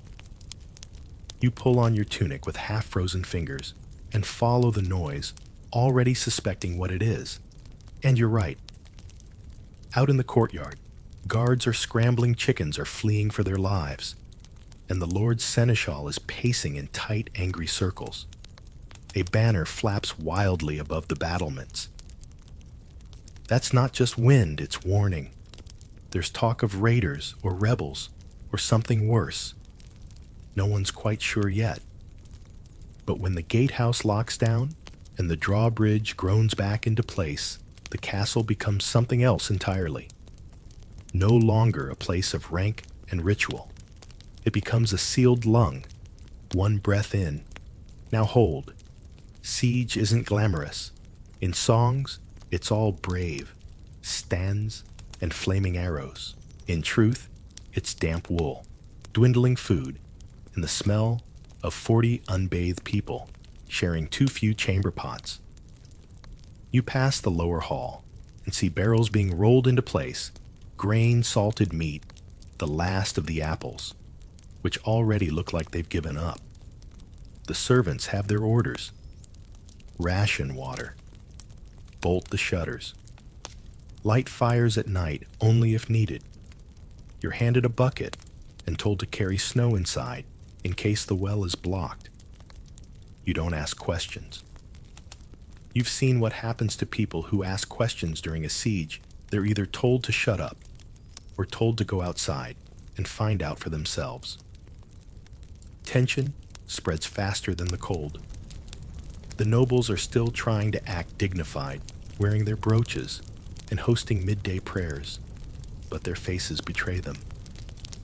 You see one of the knights mutter a full psalm with his eyes closed as he sharpens his blade. Faith gets louder when the walls start groaning. Later that day, a servant stumbles back from the north tower with news a scout saw movement in the woods. Could be soldiers, could be villagers, could be shadows. Either way, the guard has doubled, and no one leaves the walls. You remember an old tale told by the blacksmith's wife that during the Great Famine, one castle survived a 30-day siege by boiling rats and pretending it was stew. Everyone clapped at the story. You realize now it was probably true. By day 3, supplies are carefully portioned. The stew is mostly water. The bread is hard enough to defend yourself with. And the meat. Let's just say you stopped asking questions after someone muttered, "It's not dog," with a little too much confidence. Disease moves faster when people huddle together. One child starts coughing in the servants' quarter. By the next day, 3 others are sick. Someone suggests a prayer fast. Someone else suggests a quarantine. Neither happens. Instead, a priest walks through the corridor, swinging incense so thick it makes your eyes water. Not that it helps. You've learned that medieval medicine often smells better than it works. Outside, a strange sound rolls across the fields. At first, it's like thunder. Then you realize it's not the sky, it's the battering ram. The enemy, whoever they are, has reached the gate. You're not a soldier. You're not even close. But you hear the crack of wood on wood, the roar of commands, the scream of someone, maybe ours, maybe theirs. From the tower above, boiling oil is poured through the murder holes. Stones hurled down with desperate force. Arrows whistle past your ear as one soldier loses his grip and crashes into the courtyard. He groans. Someone drags him to safety. No time for mourning. Not yet. By nightfall, the gate holds. Just barely. People say the enemy might withdraw, that they've lost too many. You want to believe it, but something tells you this is far from over. The Lord calls a meeting in the great hall. The walls are lined with men and women, holding candles, faces drawn and pale. The fire burns low, like it's listening. The steward reads the inventory. It's not good. The grain may last another week. The meat less. The wine, ironically, is abundant. The priest suggests fasting and humility. The cook suggests squirrel if it comes to it. In the days that follow, no one talks much. The music has stopped. Even the dogs seem quieter. The castle is no longer a fortress or a stage. It's a stomach trying not to eat itself. You begin to see things differently now. That same tapestry you once admired now looks like kindling. The ornate wooden bench fuel. The old books in the chapel. One priest has already begun tearing out pages to start the morning fire. Even the silver goblets seem less impressive when filled with snowmelt and regret. Eventually, a cry rings out from the tower the enemy is retreating. Just like that. No reason given. Maybe they lost men. Maybe reinforcements came. Maybe they just got bored. No one cheers immediately, just cautious glances, hesitant breaths, and the strange realization that you're still here. The gate creaks open, days later, slowly, suspiciously. as if expecting the wind to shoot arrows. But there's no one out there now, just empty snow and bent grass. No fanfare, just relief that tastes like burnt onions and cold wine. You stumble outside into a world you forgot existed. The sun hits your face like a foreign touch. Birds are singing again. You hadn't noticed they were gone. And now with food nearly gone, clothes stiff from smoke, and your nerves tied in knots, you realize the castle is still standing. Barely. But it stood. The castle doesn't celebrate survival. It exhales it. Once the gates creak open and life begins to slink back in, there's no parade, no feast, no proud declarations from the ramparts. People just go back to work. That's how it is in castles. When the horror ends, the chores resume. The chickens are released back into the courtyard. The stables are shoveled. The floors are scrubbed, like they're trying to erase the sound of battering rams from the flagstones. And as night falls again, something else returns routine. The familiar flicker of torchlight along the hall, the creak of stairs worn by 1,000 feet, the half-muttered complaints of tired servants. After the siege, even boredom feels like a blessing. You find yourself back in the upper corridor, carrying a bucket of hot water to a chamber that hasn't been warm in days. The stones are still cold to the touch. They always are. But now, they feel less like walls and more like witnesses. This castle has seen love, betrayal, laughter, hunger, dancing, and death. It's held all of it, layer by layer, like dust in the corners. Down in the lower kitchens, the cook is asleep at the table, her head resting on a flour sack. Someone's left a fresh loaf near her elbow. A silent thank you from a kitchen boy who once nearly lost a thumb slicing onions. These are the quiet gestures, no tapestry records, but they're what actually holds a castle together. You pass by the chapel, where a single candle burns beside a cracked wooden cross. A servant kneels whispering. Thanks not loudly, not with fanfare, just soft enough for God to hear, and small enough not to be noticed by the reeve pacing nearby with tomorrow's grain report. Holiness here often hides in the unremarkable. Eventually, you climb to the ramparts again, drawn by the silence. The night is crisp. The stars finally are visible, tiny needles of light pricking the inky sky. You sit on the ledge where guards often doze with one eye open and wonder how many stories these stones remember. And now the castle sleeps. Not entirely. There's always a fire somewhere still crackling, a guard still nodding awake, a servant tiptoeing through a forgotten task. But mostly, the castle breathes slowly. The people tucked into their straw beds and linen bundles.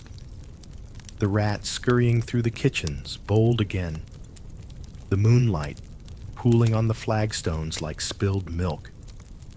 You stretch your legs out cold, seeping through your boots. No one's coming to throw you back to work, at least not for another few hours. You allow yourself to be still. From here, you can hear almost everything. The faint clatter of a goblet somewhere below, a soft snore echoing from the barracks, even the creaking of a shutter that never latches quite right.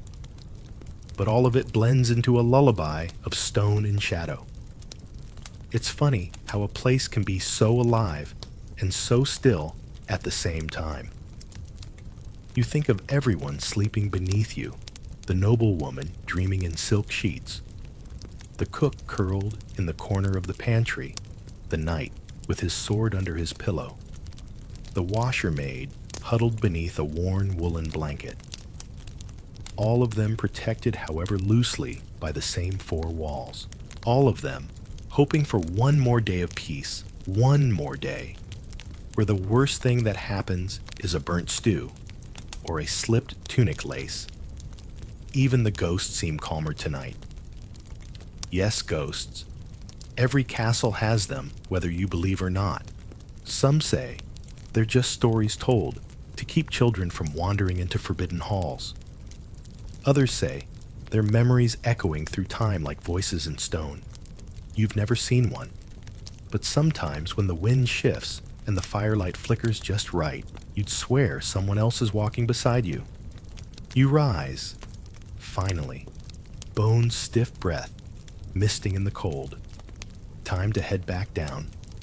The morning will come fast, and with it all the usual noises. Clanging pots, shouting stewards, clumsy knights knocking over candle stands. But for now, for just a little longer, you hold on to the hush. Because this is when the castle is most honest. Not during the feast, or the sermon, or the siege. But now, when no one's watching, when the banners hang loose, the boots are off, and the fire burns low. This is the castle's heartbeat, steady unseen, quietly carrying everyone toward tomorrow. You turn from the parapet footsteps soft on the stone. Behind you, the stars blink above the towers, patient and ancient, and below the castle sleeps